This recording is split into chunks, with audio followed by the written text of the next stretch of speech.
Bombshell newsmaker interviews and A-list guests. And I guarantee you, no spin, no bias, no censorship, and no reason to go to bed.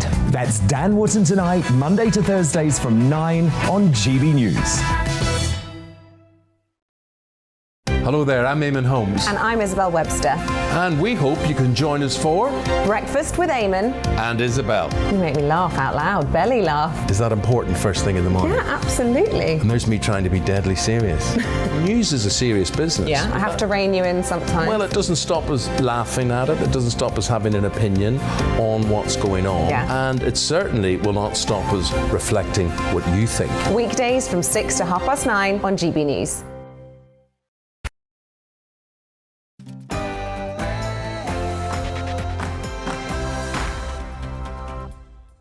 M&M's try to make their branding more inclusive. Poet Kate Clanchy is targeted by social justice activists, and a scandal is brewing in the Girl Guides, and most of the media are ignoring it. This is Free Speech Nation. Thank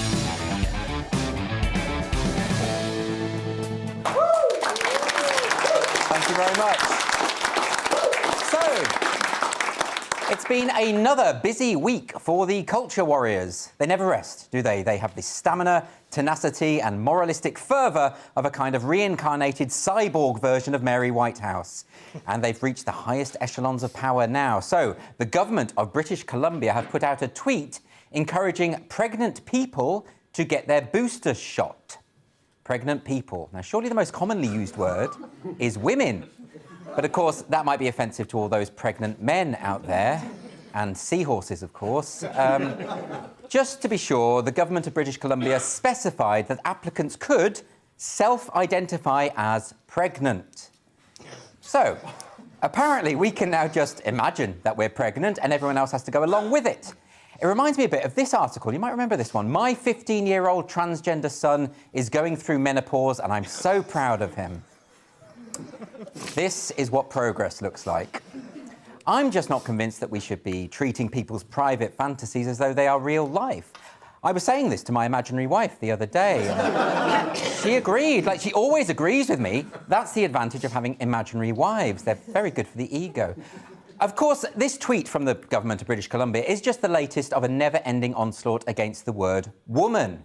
And this week, the New York Times started using the word menstruators in its copy. Isn't menstruators exactly the kind of euphemism someone would use if they really hated women? And then, of course, you've got Planned Parenthood. This is an American provider of reproductive health care. They put out this article saying that folks with a vulva are far more than reproductive machines. Really? Then why are you calling them folks with a vulva? Why not just go the whole hog and start calling women bipedal gestation units? Maybe they meant to write folks with a Volvo, you know, which doesn't make sense either, but at least it doesn't reduce women to their bodily organs. And in other news, M&M's have updated their chocolate characters to make them more inclusive. Now, I've always said that the struggle for equal representation among anthropomorphic chocolate treats is the last great civil rights issue of our time. I think if Martin Luther King were alive today, this would be the main focus. Most of the problems seem to be with the green M&M, apparently, who wears high heels and tends to pout coquettishly. And now she's going to be wearing trainers, which sets a much better example for young girls. You know, just think of all those kids who have eaten M&Ms over the years and have emulated the whorish behaviour of that green chocolate minx. So on to another story now. So a few months ago, on this very show, I reported on a campaign that social justice activists were undertaking against a chip shop. That's right, a chip shop. Believe me, there is nothing these people can't be offended about. And the reason they were offended is because when Recep Turhan opened his first chip shop in Whitechapel, he decided to name it after a local celebrity. He called it Jack the Chipper, right? Now, the social justice activists didn't seem to mind this, to be honest, but when he opened another outlet in Greenwich, then they were furious, because Greenwich is middle class, so that's their territory, you see. And as I said at the time, I don't think Turhan was attempting to glorify a Victorian serial killer. This all happened ages ago. I mean, it's not like he called it Harold Chipman, which would have been, distasteful. Anyway, so this notorious chip shop is back in the news this week after Turhan won a court case after being fired from his last job for exposing himself in order to ward off a customer who was complaining about his parking. So it turns out, according to the law, flashing is a legitimate rebuttal to customer complaints. This should make those disputes at the returns desk at Marks and Spencer quite interesting. So we've got the poet Kate Clancy. Now, she's parted company with her publisher Picador after there were complaints about her Orwell Prize-winning memoir, Some Kids I Taught and What They Taught Me. Although it was critically acclaimed, the book was attacked by 3 activists, online, just 3, who said it was problematic because of the various descriptions of ethnic minority pupils. And what did the pupils themselves think of this? Well, they defended Kate Clancy. At least 20 of them wrote an open letter to the bookseller praising Clancy's, quote, unequivocal care and support for us as poets and people, pushing back against the suggestion that they were in any way victims. Didn't matter. Picador ignored them, didn't defend Clancy, and said they were going to issue an edited, let's call it censored, version of the book that wouldn't cause such grotesque offence, even though the people it was apparently offending weren't offended. Again, you see, online activists are getting offended on other people's behalf. And in this case, it took just 3 of them to get a book cancelled and a working relationship destroyed. Now, let me just show you an example of the kind of thing that these activists get upset about. So here's one of the trio who complained about Kate Clancy. This is her tweeting last year about how the concept of debate is itself oppressive. This is what she says. She says, I get regular invites to debate on various platforms. I always say no. Debate is an imperialist, capitalist, white supremacist, cis, heteropatriarchal technique that transforms a potential exchange of knowledge into a tool of exclusion and oppression. She clearly has a point. You know, if you open your ideas up to scrutiny and allow your views to be challenged, they might be exposed as shallow and incoherent. And then you might have to stop orchestrating smear campaigns against people who've done absolutely nothing wrong. You might have to stop piling on to people on Twitter whenever they express any kind of disagreement. You might have to stop trying to get people sacked and trashing people's reputations in the name of compassion and progress. And that would never do. Now, my panel tonight, we've got Leo Kearse and Francis Foster. They're with me till 9 p.m. on Free Speech Nation, live on GBNews and on TV and digital radio. Please welcome my guests, Leo and Francis.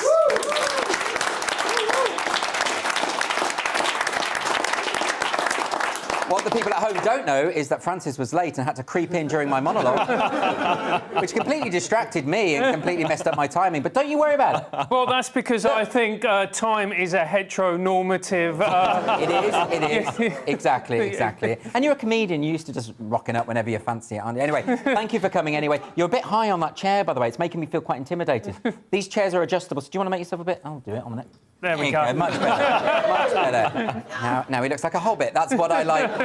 That's what I like to see. It's great to have an audience back with us again. We haven't had an audience for a while. Welcome. I do want to... How are you, Leo, by the way? I don't need to ignore you. How are you? Yeah, I'm fine, thanks. Yeah? Yep. Great, glad we got that covered. It was just a pleasant try. I know exactly how he is. Always bitter. Now, let's get straight to some questions from the audience. So the first question we've got is from Kester. Where is Kester? Hi, Kester. Hi, guys. How's it going? Good, thank you. My first question is, why is there a new trend of cancelling authors? Why is there a new trend? So this goes back to what I was saying in my monologue at the start about Kate Clancy, about the publishing company Picador, which is part of Pan Macmillan, and, this is, as I said before, 3 activists, right? 3 activists, that's all it took. You see, I don't mind these people online, whinging about people. They do it about me all the time, right? I don't mind it. What I mind is people capitulating to it. That's what I mind. Like, this is a really decent woman, by all accounts, a poet who's done incredible work for poets, ethnic minority people, Anyway, look, it just makes me mad, because then just 3 people ruined everything. What do you think about this, Frank? Guy, you said 3 people ruined everything, then you looked straight at me, so thanks for that. Nice, I'm never going to get booked on this show again. Well, you said it. It's a good segue. But I'll be honest, to me, the problem with publishing is that it's a very white, very upper middle class, very posh industry. Yeah. And as a result of that, these people are ridden with white guilt. They realise they're incredibly privileged, so they're going to do everything they can in order to redress the balance and be on the right side of history, as they would like to say. And as a result of that, they're going to overcorrect massively and make demented decisions, which is what they're doing now. So that is an interesting point. This is really weird to me. This stuff always comes from middle-class people. This always comes from privileged people, predominantly white, but people who aren't marginalised in any way, are taking offence on other people's behalf, being really patronising basically to ethnic minority people. Why is that? So why is it always posh people? What's that all about? Because they realise they're genuinely privileged, and as a result, they're ridden with guilt, and they're always trying to redress that balance to show that, you know, they're very socially aware, they're very socially conscious. But they're the oppressors. Yeah, they are the actual oppressors. They're like, oh, you know, we're really going to look after ethnic minorities, and you'll say to them, do you have any friends that are ethnic minorities? They'll say, it's not the point, Yeah. you know, but we're just here because I want to look after them. I love that. A lot of these people sort of live in these predominantly white areas, and they, you know, it's such a hypocrisy. Or am I wrong, Leo? No, I think it is mostly white people getting offended on behalf of ethnic minorities. And if you look at this particular case, so 3 people complained that some of the descriptions, one of the students was described as having almond-shaped eyes, another one was described as having brown skin or chocolate-coloured skin, and the student said, yeah, I've got almond-shaped eyes. That is just, you know, that's how race works. That's how different races, we've got different physical characteristics. It's also about the intention, isn't it? It's also about, like, if you read the book, it's absolutely clear, given the critical acclaim it had as well, it's clearly not a racist trait. It's not Mein Kampf, is it? Like, it's not. It doesn't come from a bad place. Yeah. Like, she obviously cares about these people. This isn't. And I would have. Yeah, thought... it serves her right for caring. Honestly, these people who try and portray positive representations, why are you bothering? Like, I mean, why would anybody try and do something nice in 2022 when it's just going to get torn down? You see, you always have this Schadenfreude, don't you? Whenever there's a progressive person who gets taken down, you quite like it, don't you? Yeah, no, it's great. And also it's because publishers capitulate. You know, nobody's going after UFC fighters and saying, oh, you said something bad. Or Tyson Fury. Fury says stuff that's bad all the time. But, like, he's just like, yes, so what? You know what I mean? Do go I'm after really Tyson good at Fury, boxing. but he doesn't care. He doesn't care. And people need to stop caring about this stuff. Yeah, I mean, Tyson Fury said a few terrible things. I mean, didn't he say that homosexuality was going to bring about the end of the world? Which I hope it does. Because that will mean I'll have actually achieved something. I don't mind that at all. We've got a question now from Colin. Where is Colin? Hi, Colin. Hi. Are the removal of controversial statues a symbol of progress? So this week, yeah, we've had this removal of the statue of Theodore Roosevelt this week. That was on the steps of the American Museum of Natural History. It's been there since 1940. In New York, and now so there's this footage. I don't know if we've got the footage. If we haven't, then please feel free to play it while I'm talking. But it was removed in the night. A big crane sort of came. Oh, there it is. So it was just. So it was all covered up. It was all shrouded. They came in the middle of the night and they took the evil statue away. And like I say, it's been there for an awful long time. And the reason people were upset is so it shows Roosevelt on horseback. He's flanked by images of a Native American and an African standing beside him on foot. And that's it, really. Leo, what do you think of this? Yeah, I mean, the removal of statues. We're seeing it in Hong Kong as well. So the statue of the victims of the Tiananmen Square massacre, that was removed a couple of weeks ago. Right. So, Yeah, but did they have the wrong opinions, Leo? Do you know what I mean? well, they apparently did, according to the Chinese Communist government. So they're very, very concerned that these people who wanted democracy and human rights definitely had the wrong opinions. See, that's it. I'd always trust figures of authority to decide what I should and shouldn't say. Yeah. I think, you know, if you don't want to be censored, don't say the wrong things. It's really easy, isn't it? It's really great. And I want big tech. I want more censor. Anyway, we're getting onto different issues there. Let's go back to the statue here. I always end up ranting about that, but the statue issue is really interesting because I think I'm going to be talking later to Femi Nylander and Emma Webb about this very issue, of, you know, how we deal with problematic figures from history, from the past, and specifically about Captain Cook this time. But it's very interesting that there are lots of people who are being... Even statues of Abraham Lincoln. I mean, there were statues of Abraham Lincoln attacked in America. Now, he had something to do, I believe, with the abolition of slavery. Maybe. I don't know. I read that somewhere. I think there was partly that, which apparently doesn't give him a free pass. What do you think about this, Francis? Because I kind of think that with these statues, often I perceive them as historical artefacts, not as necessarily celebrations. They might have been celebratory when they went up, but now they're sort of part of the historical landscape. Well, actually, I'm actually here to defend the BBC. Did you see somebody tried to take down a statue outside Broadcasting House? Yes. Because it was erected by because it was sculpted by a paedophile, and the BBC said they weren't going to take it down because it represents their values. So. Let me just clarify that Francis is in no way implying that the BBC is pro-paedophilia. Since at the moment, I'm not going to get booked again. No, it's fine because you were joking. It's fine. No, since 2007, they've been quite anti-paedophile. Up until then.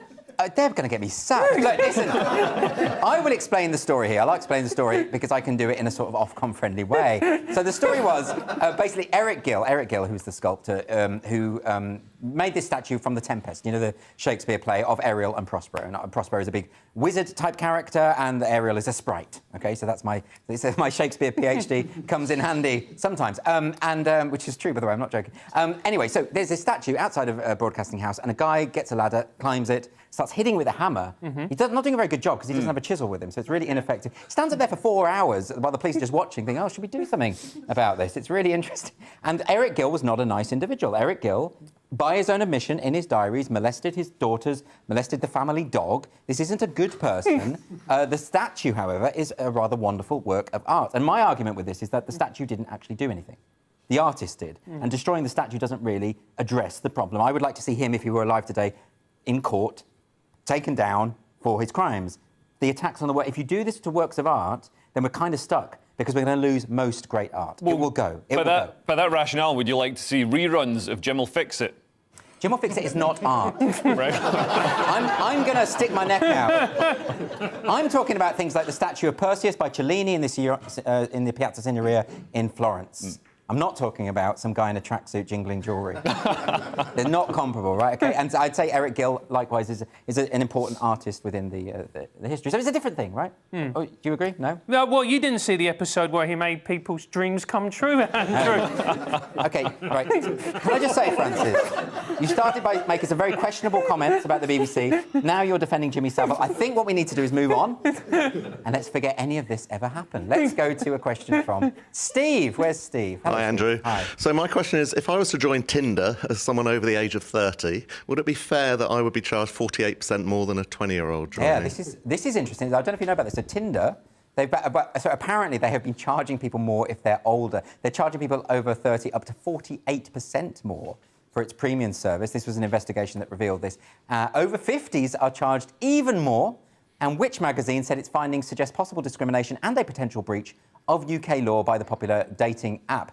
The consumer group also initially accused Tinder of hiking prices for young gay and lesbian users aged 18 to 29, but it's backtracked on that because homophobia is not acceptable. Ageism is, right? Has anyone else noticed this? Ageism is totally fine. And whenever, and I'm talking about social justice activists as well, they get so angry about sexism, homophobia, racism, etc., as they should. I don't have a problem with that. Ageism, they're fine with that. So in Brexit, do you remember when Brexit happened, they said, all the old people have condemned us to this, And I heard, like, The Guardian was running articles sort of saying, oh, why don't we just wait for the old people to die and then we can have another vote and we'll get it right, right? But that's not how it works. It's not like old people die and then there are no more old people. That's not how this works. People get older, don't they? And they sometimes change their minds and things like that happen. I don't understand it. I've had friends, all of my friends voted Remain, and they're like, oh, I'm not even helping old people cross the road anymore. They can take their chances with the traffic, This is, and I think this is a real problem. There's a casual acceptance of ageism now among the very people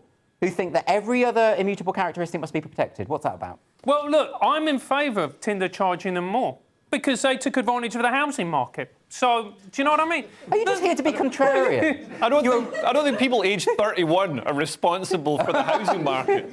No, but people in their late 50s, they bought up all the properties, Leo. Yeah, but you know what this is really about. You should be charged less. Is that what you think? More. Well, we're more in need. So yes, I just talk for myself. Yes. But... Look, Steve, you are more in need. I understand that. But the thing about it is that I know what Tinder are trying to do here, basically. So they're trying to make it easier for younger people to go and harder for older people. So the whole site is full of hotter people, right? Isn't that what they're trying to do? Because they think that old people aren't attractive. Well, I think that's wrong.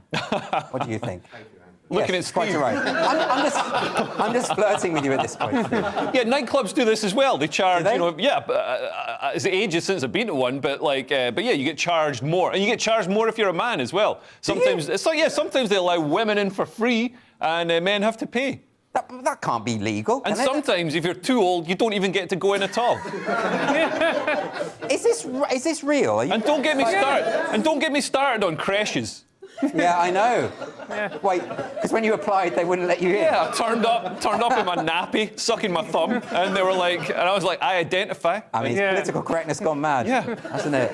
Absolutely insane. Well, that's a fetish, Leo. Let's be fair, mate. Which I'm really glad you brought up on this show. Anyway, look, we've got to go to a break. After the break, on Free Speech Nation, several women have allegedly been reported to the police over emails they sent to Girl Guiding UK concerning their policies over gender identity. We're going to be joined by the creator of Father Ted, Graham Linehan, and barrister Sarah Phillimore. That's after the break. Join me in a minute.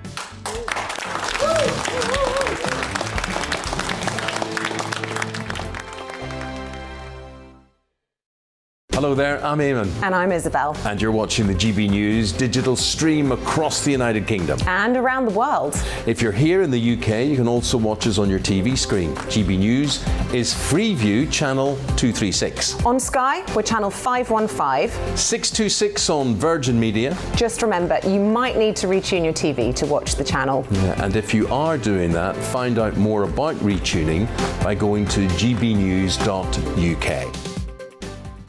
Join my show Farage, 7 p.m. till 8 p.m. Monday through Thursday. And there you will get opinion, analysis, debate, and I'll cover stories that nobody else dares to touch. And then for the last 15 minutes, talking pints. We're over a drink. We have a civilized conversation with someone. We very often disagree, but we do it in a grown-up way. Come and join me on Farage.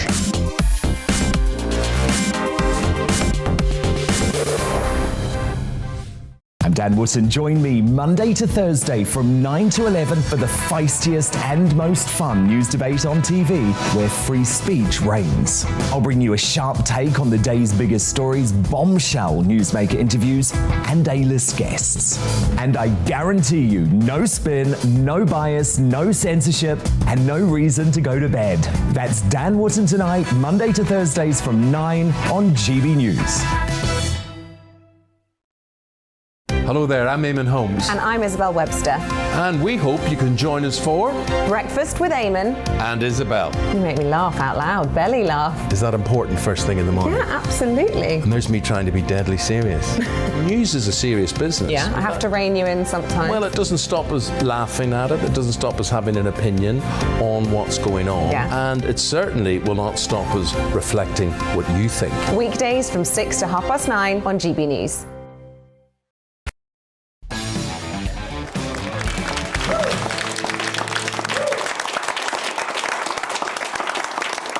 Welcome back to Free Speech Nation.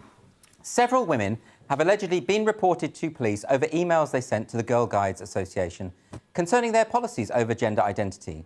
One Twitter user said that she had been contacted by the police for a friendly chat after the woman had emailed Girl Guiding. She asked if anyone else had had a similar experience. Now, in the emails, people have been demanding clarification from Girl Guiding, the largest girl-only youth organisation in the UK, about new appointments of trans-identified male guide leaders. Some of the concerns around one leader is about the guide leader's social media activities, such as posting inappropriate pictures on Twitter, in one of them posing with a gun, in other pictures the leader's seen in sexualised poses. Now, joining me to discuss this issue, I have Graham Linehan, who's the comedy writer who co-created Father Ted and Black Books and the writer and director of The IT Crowd, and the barrister Sarah Phillimore. Welcome both. Thank you for joining me. Thank you. I'll come to you first, Sarah, if that's OK. This is a very complicated story, and I think a lot of people don't really know what is happening when it comes to girl guiding. And why is there any kind of controversy around this issue? What's happened? We could talk for an hour. I'll try and keep it simple, assuming that a lot of people don't really understand what the hell is going on. I think we can trace this back to 2015, when Stonewall added the T for transgender to the LGB and made that part of their campaigning focus. The difficulty is, however, most people, I think, still consider transgender to mean transsexual. Yes. So a man who wanted to be a woman really put a lot of effort into it, including often surgery, to actually change their body. But then it's a very new thing that's developed. Most trans women appear to be men who have done nothing to their bodies by way of medication or surgery.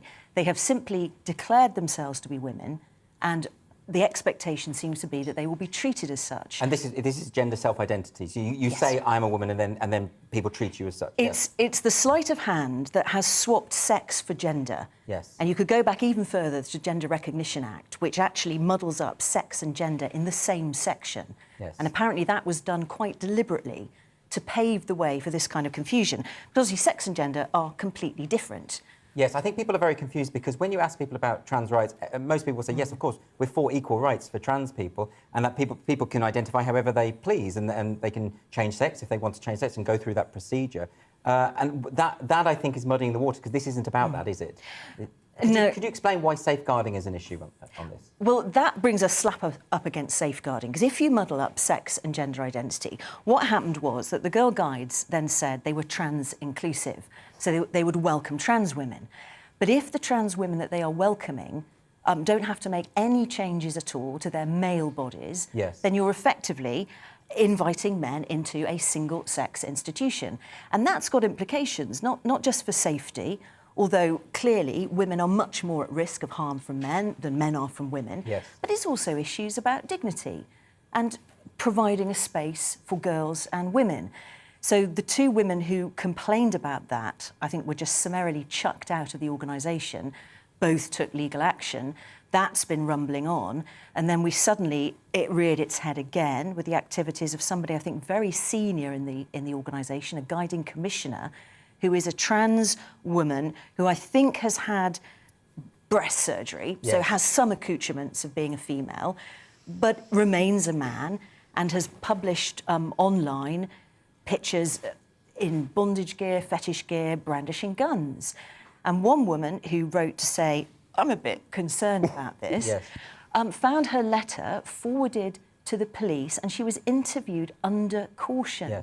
And this is astonishing, and I don't understand why people aren't taking to the streets. So we've got two issues here. So we've got the Girl Guide leaders themselves who were thrown out of the organisation for raising concerns about this, and we've got the parents who complained about seeing images of a scout leader, male anatomy, with guns and sexual pose. So whatever you think about, that could have been a party outfit, it could have been something in their private life, but the point is that for raising concerns, they were contacted by the police as a result of that. The issue, it's not about being transphobic and saying, oh, it's a trans person, how distasteful. It's saying this is somebody willing to transgress boundaries in public, somebody who's working with children. I think the guides go all the way down to preschool. You're talking about possibly 4 up to 18.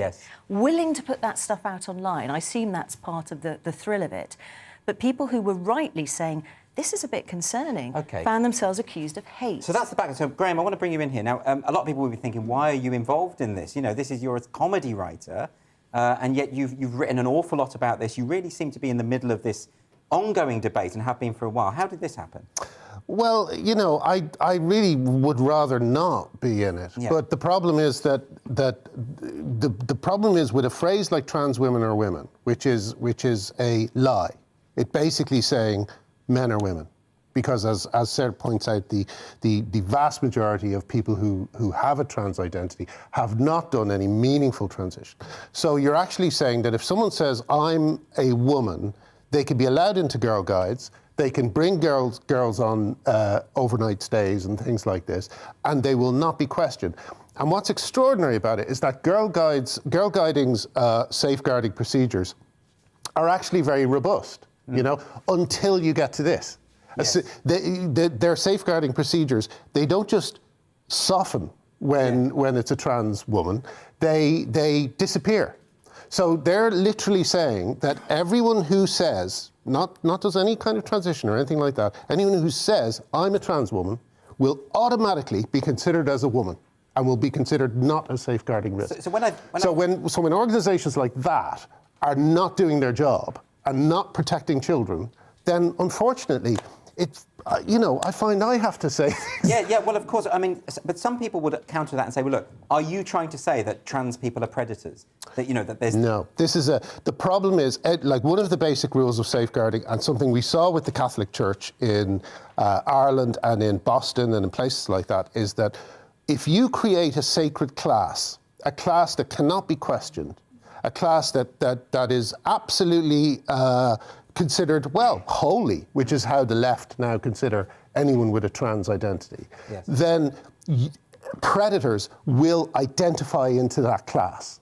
Now, I'm not saying that's what's happened with Girl Guiding, but the problem is with this person is that, this person was obviously stupid enough to put photographs like that of them online. Photographs with guns, photographs in fetish gear. What about the quiet ones?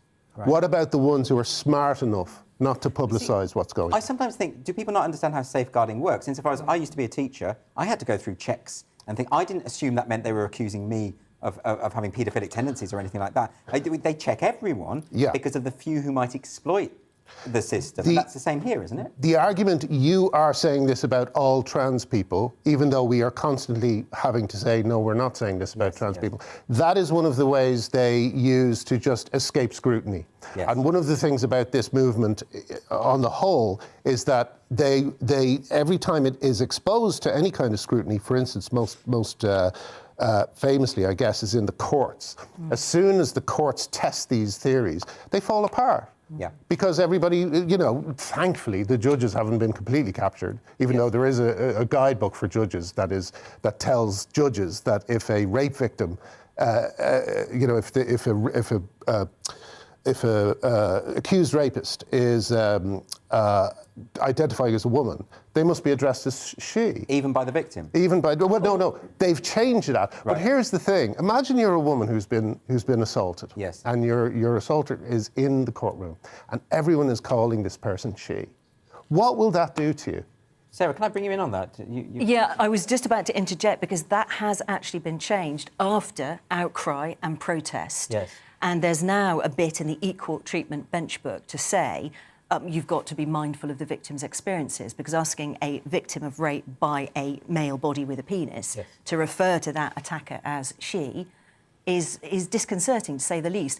So, but it just underscores how crazy this all is, because this is a very recent amendment, and for years we had this, well, Maria McLachlan, who had to call... Maria McLachlan? The large male-bodied person who came up behind her and knocked her to the ground. The judge was actually angry with her for not wanting to be enthusiastically calling this person she. And I think that's why she wasn't awarded much by way of damages, because the judge wanted to punish her for that. Can I tell you a funny story about that? Tara Wolfe is the name of the person who attacked Maria McLachlan, punched her. Tara Wolfe is now kickboxing against males in Thailand. Oh, no. Right? This is the individual who attacked... This is the individual who attacked Maria McLachlan, who was, I think, about 60 years old at the time of the attack. 20-year-old guy attacking a woman is now fighting men in Thailand. So but here's the funny thing. Oh, sorry. He said in an interview, I hope to be able to compete against women someday. Wow. OK. Well, look, I mean, this story that you've just told, I think, gives us an insight into the way in which women who either raise concerns or often they become attacked for doing so, or smeared as hateful, smeared as transphobic. I want to make this point about, because I was contacted the other day by a parent who wishes to remain nameless.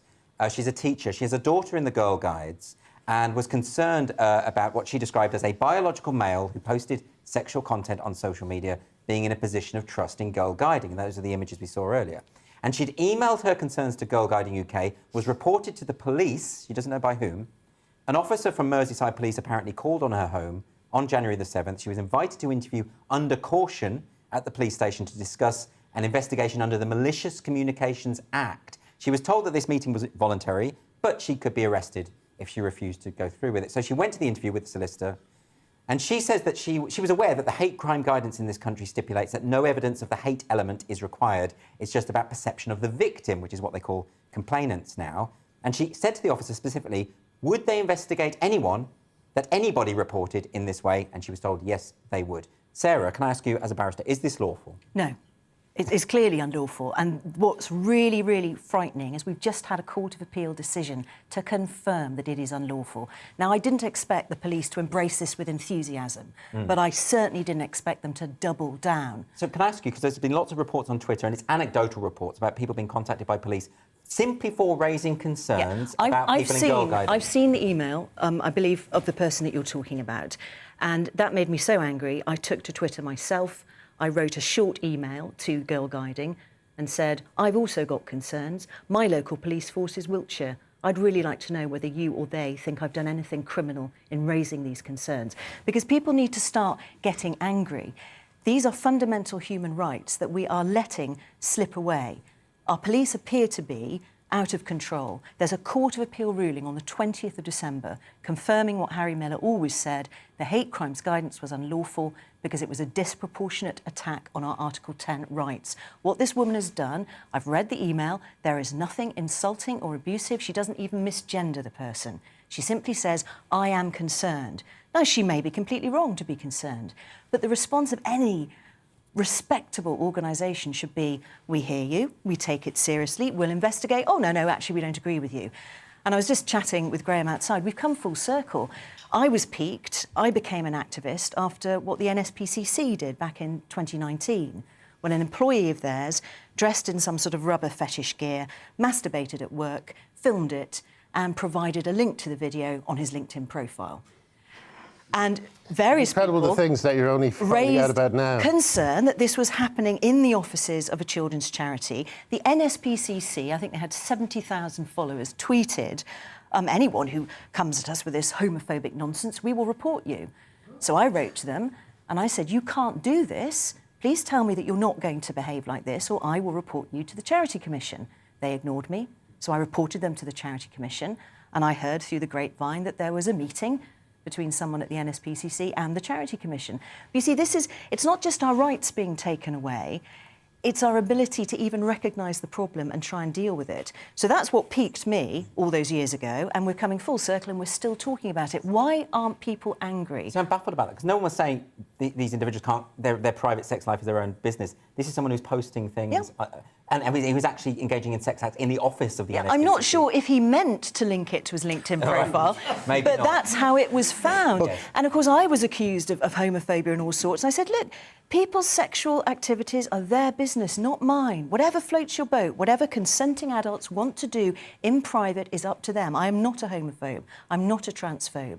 But if you're working for the NSPCC, you should not be taking time in your working day to behave in that way, and people are allowed to complain. You would think that was all self-evident, right, Graham? Can you imagine what would have happened? Like, there were two girl guiding leaders who have lost their positions in girl guiding because of this, because they complained about this, right? Yeah. I mean, it is one of the strongest reprimands that can happen to a girl guiding leader. And because they've been accused of transphobia, yes, for raising the concerns. Yes. And these can you imagine if either of those two women posed in photographs like the ones you showed at the start of this thing? The reason that he gets away with it, excuse me for misgendering, but the reason he gets away with it is because these things that he's doing, into fetishism, into guns, are male qualities, generally. And the thing is, he is exercising the purest example of male privilege by being allowed to get those photographs online. And girl guiding are still fighting his corner. So it's interesting that you mentioned there about misgendering, because I know that, for instance, Kate Scott, I think, was an example. People have been arrested for misgendering for their own free speech. Now, you yourself, and I think it's fair to say you got involved in all of this, you've had police contact you. 3 times police have contacted me. And is that how you sort of got involved in all, because No, that was just a result of talking about it. Just even talking about it openly in public? One was the disgraced Dr. Adrian Harrop, who's recently received a suspension for 1 month. Another was Stephanie Hayden, who was also the person who targeted Kate Scott out. Yes. These are there's a small group of very smart but very dangerous men who are trying to escape scrutiny, who are trying to control the narrative, and they will use the police. And what's most frustrating about this is I know from talking to Harry Miller of Fair Cop that the rank and file do not agree with this stuff. They don't. This is what confuses me. Now, we've got this issue with the police, who are persisting, as you've said, Sarah, with these kind of investigations, calling people in for interview, in spite of the ruling in the Harry Miller case about non-crime hate incidents. When we had this thing about non-crime hate incidents, which a lot of people, they would phone up and say, I've been misgendered, this is a non-crime incident, and the police are obliged to report it because the College of Policing guidelines says they should. And now we've had this ruling, and the College of Policing says, oh, well, maybe we can just change the wording and you can carry on doing it as before. That's what it sounds like to me. Oh, well, that's exactly what they'd like to do. But happily, I don't know if you followed the House of Lords debate recently, there were some really clear comments that this has got to be now something that's got parliamentary scrutiny. There's got to be a code of conduct. We don't know when it's going to happen. We don't know what will happen to all the people like me. I think I've got 3 incidents now recorded against me by Wiltshire. One of them is under the heading of hatred towards a transgender individual. It's a picture of my dog with the caption, my dog would call me a Nazi for cheese. Now, I could just about see how that might slide into religious hatred, just about, but And so my poor little dog, is very cute, by the way, he's now on a police database for 6 years. This doesn't sound real. I'm afraid it's very real. And me and Miss B, a teenage girl, have an action against the hate crime guidance. And we've been in limbo for over a year, waiting for the Court of Appeal judgment in Harry Miller's case. So hopefully we can go forward now while we're waiting for this code. OK, so can I just clear something else up as well about this? Because, I mean, you know, we've gone on to the issue of misgendering. That's your choice to use that language. That's at this current time, when there's such a war on reality, and when the police are actually contacting people and saying you're not allowed to talk about safeguarding, I think it's a moral imperative that we completely reject the taboo of misgendering. So the distinction here is between people who believe that being a woman and being a man, these are identity categories. And they are based on a kind of private feeling or intuition or some kind of what Helen Joyce has described as a kind of sexed soul, a gender identity. And you know, people are free to believe that, surely. They're free to believe in that. And call themselves whatever they want. And I think, you know, if someone says to you, could you use these pronouns for me, you know, I'm not going to have a problem with that. I defend their right to do it, but you can't change sex. And when sex matters, it really matters. Yes. The majority of men are bigger, stronger and faster than the majority of women. Women have consequences because of their female bodies. Yes. But I mean, absolutely, be whatever gender identity you like, but you can't change sex, and we need to be allowed to say this. One of the reasons I'm clarifying that is because, of course, when Graham uses the word he for someone who identifies as she, you're exercising your free speech because you believe that those pronouns should be reserved for biological sex, not gender identity, basically. I think it's a form of gaslighting. I think it's a way of making it difficult. Like, we've seen 100 versions of this, but you are constantly now seeing sex offenders, paedophiles, being referred to as she in newspapers, in like broadsheets. You know, so these newspapers are calling people she, are lying to the public, and everyone is like, they are going, like, it's even ending up in stats. Historians are going to look back at this time and wonder why women started becoming paedophiles in such great numbers. Well, I mean, but that's a very good example because, you know, when we look at the prison stats, for instance, and there's a number of male-bodied people who identify as women who are being moved to women's prisons. And people don't believe that's happening, but it is happening. And yet 48% of transgender inmates are there for sexual offences, as compared to 20% of the prison population. So either you have to admit that sex offenders are misusing gender self-ID, exploiting it. In other words, gender self-ID isn't foolproof. Or you have to admit that there's a higher proportion of sex offenders amongst the trans community, which is not true.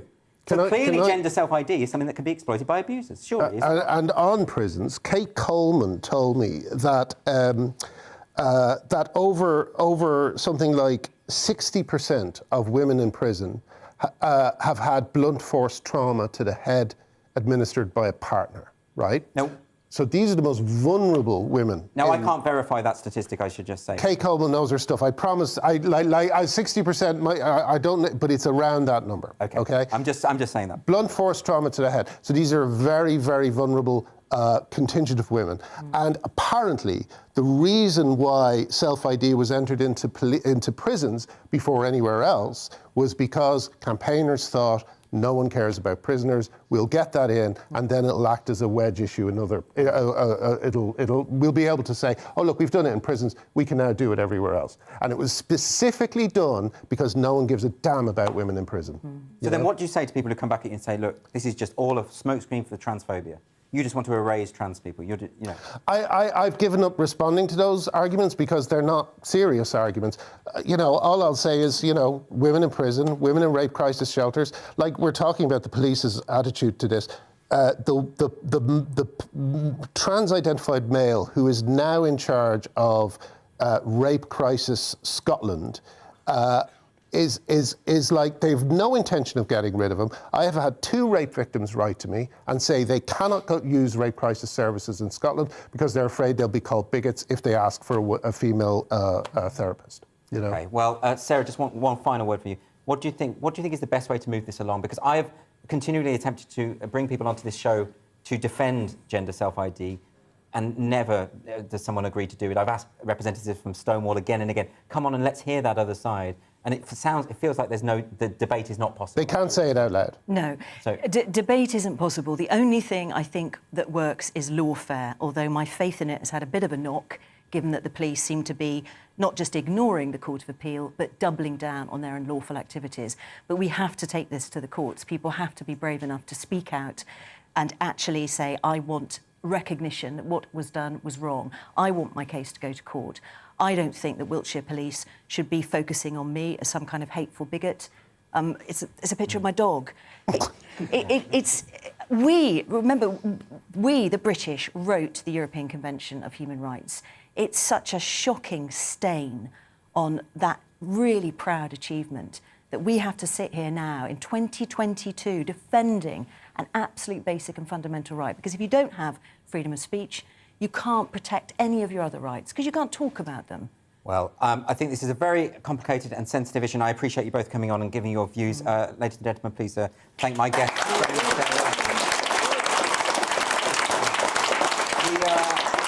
We have reached out, I should say, to Girl Guiding UK and the police in Nottinghamshire, Derbyshire and Merseyside for comment.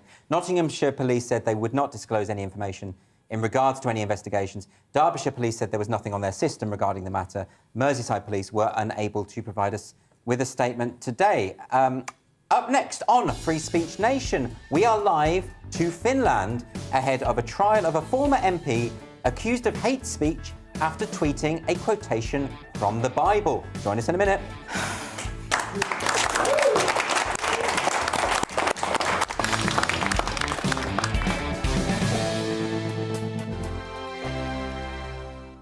Hello there, I'm Eamon. And I'm Isabel. And you're watching the GB News digital stream across the United Kingdom. And around the world.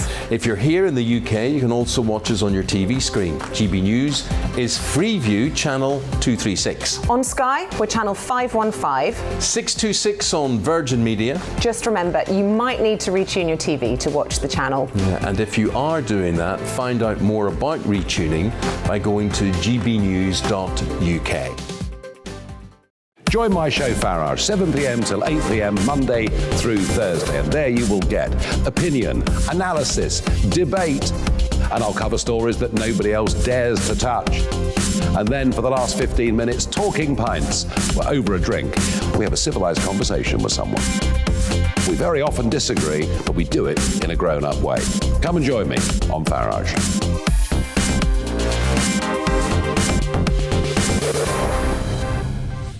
I'm Dan Wootton. Join me Monday to Thursday from 9 to 11 for the feistiest and most fun news debate on TV, where free speech reigns. I'll bring you a sharp take on the day's biggest stories, bombshell newsmaker interviews, and A-list guests. And I guarantee you, no spin, no bias, no censorship, and no reason to go to bed. That's Dan Wootton tonight, Monday to Thursdays from 9 on GB News. Hello there, I'm Eamon Holmes. And I'm Isabel Webster. And we hope you can join us for Breakfast with Eamon. And Isabel. You make me laugh out loud, belly laugh. Is that important first thing in the morning? Yeah, absolutely. And there's me trying to be deadly serious. News is a serious business. Yeah, I have to rein you in sometimes. Well, it doesn't stop us laughing at it. It doesn't stop us having an opinion on what's going on. Yeah. And it certainly will not stop us reflecting what you think. Weekdays from 6 to 9:30 on GB News.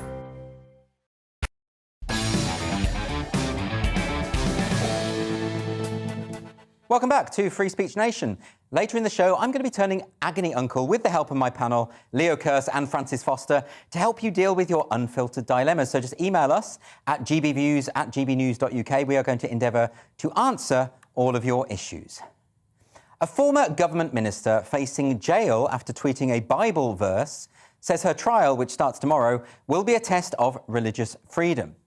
Päivi Räsänen, a medical doctor, mother of 5, and a grandmother of 7, is accused of having engaged in hate speech for publicly voicing her opinion on marriage and human sexuality on 3 occasions. First in a 2004 pamphlet, then on a 2019 radio show, and then in a tweet directed at her church leadership. The tweet questioned its official sponsorship of the LGBT event Pride 2019, quoting a Bible passage from the book of Romans. According to ADF International, Räsänen could face up to 2 years in jail. Paul Coleman, a British solicitor and executive director of the legal advocacy organisation ADF International, who is supporting the case, joins me now. Paul, thanks very much for joining me tonight. Thanks for having me on. Paul, can you just give us bring us up to date on this issue? A lot of people over here won't have heard of this case, but it sounds quite extreme. Can you give us a summary? It is extreme, and it's one of those cases where you think, okay, there's got to be more to this. You know, it can't really be as you just outlined it, but it really is as you outlined it. Päivi Räsänen is a long-standing member of Parliament. She's been in Parliament for over 25 years. She's also a member of the state church here in Finland, the Evangelical Lutheran Church. And when her church decided to sponsor the Pride Parade, become its official partner, she questioned this decision, essentially asking how the decision aligned with her understanding of what the Bible taught on the issue. And so she tweeted a picture of some Bible verses, questioned her church's leadership, thought nothing much more of it, and then the police contacted her and said they were investigating her for committing a alleged offence of what we call hate speech. Under the Finnish law, it's called ethnic agitation. And then it spiraled out of control even more than that, because she's been in public office for over a quarter of a century, and evidently the general prosecutor and the apparatus of the state went looking for anything else they could find, and they dug out this pamphlet she wrote for her church almost 20 years ago. They took a couple minutes of a debate that she'd been on from a 1-hour debate, extracted 2 minutes out of context and picked on that as well. And they added all of these things together, and then they charged her with hate speech. And the bishop who published this booklet in 2004 is also facing trial tomorrow as well. So can I ask about this, Paul? Because I find this very, very confusing. I've read a lot of the accounts of this. They talk about a quotation from the book of Romans. I think I know which quotation it is. They never seem to quote it, but I think it's about the one about men burning in lust for other men. I'm sure that's the quote, or I assume it is. But she's quoting the Bible to a church, and then she has a complaint. But isn't that the church's own book? Surely they should support that, shouldn't they? You would think so, but they chose instead to support the Pride Parade, and it was her play on words, really talking about, okay, on the one hand, the church refers to this as sin, and her church is referring to it as pride.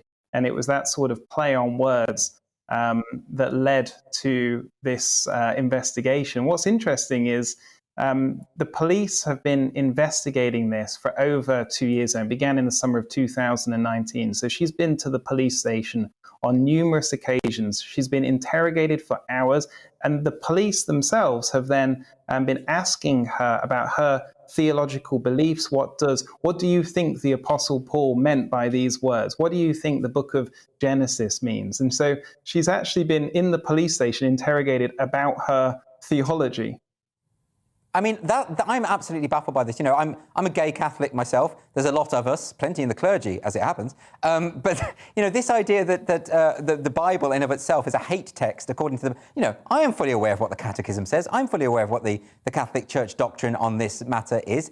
And who is this for? Like, the idea if someone says something about my life that is offensive to me, that I would want that person prosecuted is a nonsense. How patronising. I can listen to these things and not get upset. Who is this supposed to be protecting?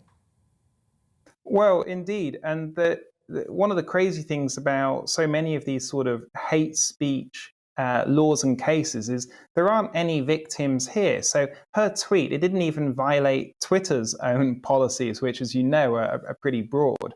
And so it's still freely available. Anyone can look it up. And underneath, you can see various, as you'd imagine, comments, people, different views, some supportive, others against, and just what you'd imagine you would normally find on Twitter. But there isn't really any victim here. And in fact, you know, this case will take place tomorrow. The whole thing will be heard in a day. 3 criminal complaints against her, 1 against the bishop. And the reason for that is because there isn't really any witnesses here. There isn't really any dispute of the facts. We're not going to be hearing person after person whose life has been ruined by reading this tweet. It's all theoretical. It's all abstract. So the general prosecutor, on behalf of whomever, decides that this is offensive in the abstract, and that is enough under Finnish law, and in fact under law across many countries in Europe, to launch this prosecution. Is this a particular problem with Finland? I mean, I know that you've done a lot of very, very important work in terms of compiling the various hate speech laws across Europe. Your book, Censored, does exactly this, which is a book that I would highly recommend to people, because you literally compile the text of the various hate speech laws. And you can see, I mean, I'm very familiar with the book. I'm looking through the book, seeing the various texts. They're very different. No one seems to know what hate speech is. No one can agree on a definition because it is so nebulous. The very concept of hate is so nebulous. Is it the case that in Finland this is a particular problem there? Or is it that this case is going to set a precedent and make it even worse? What's happening over there? Well, I mean, part of the scary thing about what's happening in Finland is it really could happen anywhere else. And it's been very shocking for people in Finland that this case is going forward. And there's nothing particularly unusual or different about the formulation of the Finnish law. But as you say, these laws are nebulous, they're incredibly vague, subjective, and as a result of that, they can be enforced arbitrarily, which means at any given moment, if you have the right police, the right prosecutor, you can, and if you have a quarter of a century of speech to comb through to find something, then you can make a case out of pretty much anything. And that applies across the entire continent. And so while this case won't set an immediate precedent in a legal sense, it's not like the courts in Madrid or Paris will be following it later this year. If Päivi and Bishop Juhana Pajola, if they're convicted of hate speech here, then I think it will set a new European low bar for free speech standards. Well, it will mean effectively that quoting the Bible is a criminal offence, which is a bizarre thing to contemplate. And when I talk to Americans about this, as I often do, they are baffled by this because, of course, they have their First Amendment. So can I just ask you as a final question, do you think there is any possibility of hate speech laws in the UK, which are enshrined at the moment in the Communications Act and the Public Order Act, that those will ever be repealed? Because I don't see much of an appetite for politicians. I don't see many of them standing up in Parliament saying, we've got to get rid of these, this is enough. And the SNP, as you know, are out of control when it comes to this stuff. What are the chances that we'll be able to move beyond this, get this stuff off the statute books? Is it likely? Well, there has been one positive thing that's happened in our lifetimes, which is that the word insulting was removed from the law in the UK. And in fact, that word insulting is probably going to be the word in the Finnish law that Päivi, that the case is centering around, because it's even more vague than these other words. And so that was a good move. But unfortunately, apart from that, as you, I think, speak about often, things are trending in a more negative direction in the UK, and everything seems to be moving more and more in terms of more censorship. And you look at the various bills that are being discussed in Parliament at the moment, and all of the free speech concerns connected to them. And rather than the appetite being towards defending and protecting and upholding freedom of expression, the message that we receive from those in power is we're going to have a better society if we can just censor more speech. Paul Coleman, thanks very much for joining me. Thank you. Coming up on Free Speech Nation, Devil's Advocate. That's the moment when I'm going to get my panellists, Leo Kearse and Francis Foster, to go head-to-head on a contentious issue. But first, it's the weather. Looking ahead to tomorrow's weather, and the UK is looking to get off to a largely dry but predominantly cloudy start with some rain affecting northern Scotland. Let's look at the detail then. The southwest of England will be shrouded in a blanket of low cloud, which will leave at least some temperatures dipping too low, so frost will be localised. A similar story as we move across to the southeast as well, where low cloud will give some mist over hilltops. 1 or 2 cloud breaks are possible across Wales, but on the whole here too, it will be quite a gloomy start to the day. Across the northwest of England, some mist or fog is possible on high ground, and the cloud here also being thick enough to give the odd spot of drizzle in places. The northeast of England standing a better chance of catching 1 or 2 clear intervals, but where the cloud is broken, we're likely to see a slight frost begin the day. Rain affecting the north and the west of Scotland, but by contrast, a dry start on the cards across southern and eastern areas, again with a touch of frost likely. Areas near the north coast of Northern Ireland will have cloud breaks, but for the rest of the province, Monday looks set to be a dry day, although rather grey. And though the remainder of Monday morning, some rain will persist in the far northwest. Elsewhere, it will stay mainly dry, with largely cloudy skies. And that's how the weather's shaping up during tomorrow morning.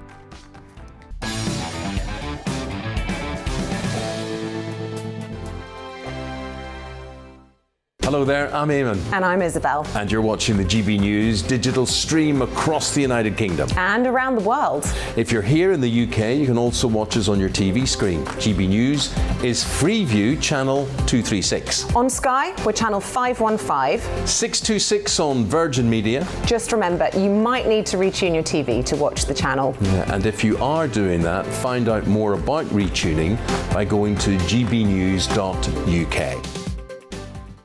Join my show Farage, 7 p.m. till 8 p.m. Monday through Thursday. And there you will get opinion, analysis, debate, and I'll cover stories that nobody else dares to touch.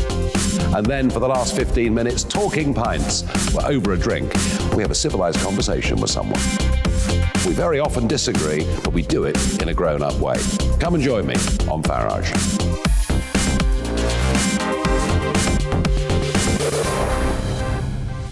I'm Dan Wootton. Join me Monday to Thursday from 9 to 11 for the feistiest and most fun news debate on TV, where free speech reigns. I'll bring you a sharp take on the day's biggest stories, bombshell newsmaker interviews, and A-list guests. And I guarantee you, no spin, no bias, no censorship, and no reason to go to bed. That's Dan Wootton tonight, Monday to Thursdays from 9 on GB News. Hello there, I'm Eamon Holmes. And I'm Isabel Webster. And we hope you can join us for Breakfast with Eamon. And Isabel. You make me laugh out loud, belly laugh. Is that important first thing in the morning? Yeah, absolutely. And there's me trying to be deadly serious. News is a serious business. Yeah, I have to rein you in sometimes. Well, it doesn't stop us laughing at it. It doesn't stop us having an opinion on what's going on. Yeah. And it certainly will not stop us reflecting what you think. Weekdays from 6 to 9:30 on GB News.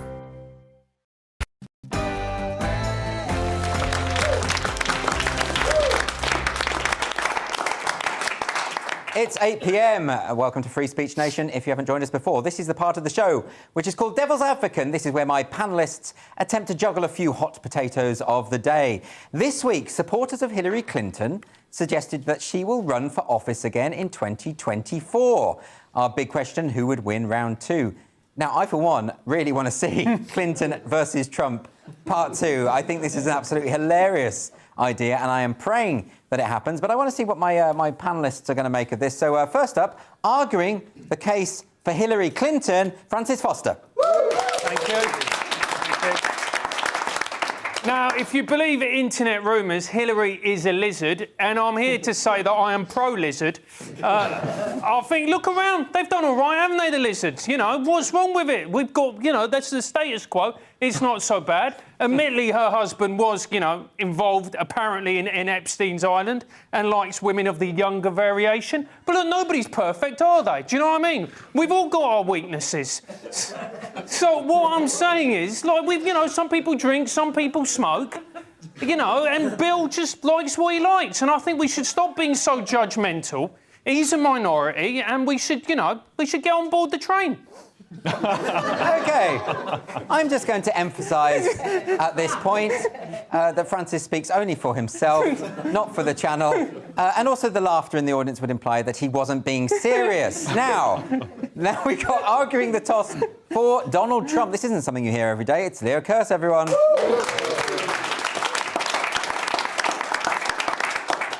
Yeah, I agree with a lot of the stuff that Donald Trump says. I agree with Donald Trump that I would also like to have sex with his daughter. Like, she is really fit, and I respect a man who can go on TV when he's running for president and say he wants to pump his own daughter and still win. That is some Jedi skills. A lot of the criticism of him doesn't stand up. Everybody was like, oh, he puts children in cages. It's like, yeah, putting children in cages is a fantastic idea. They're really annoying. Every pub in the UK should have a cage out the back where you just fling these screaming little brats in.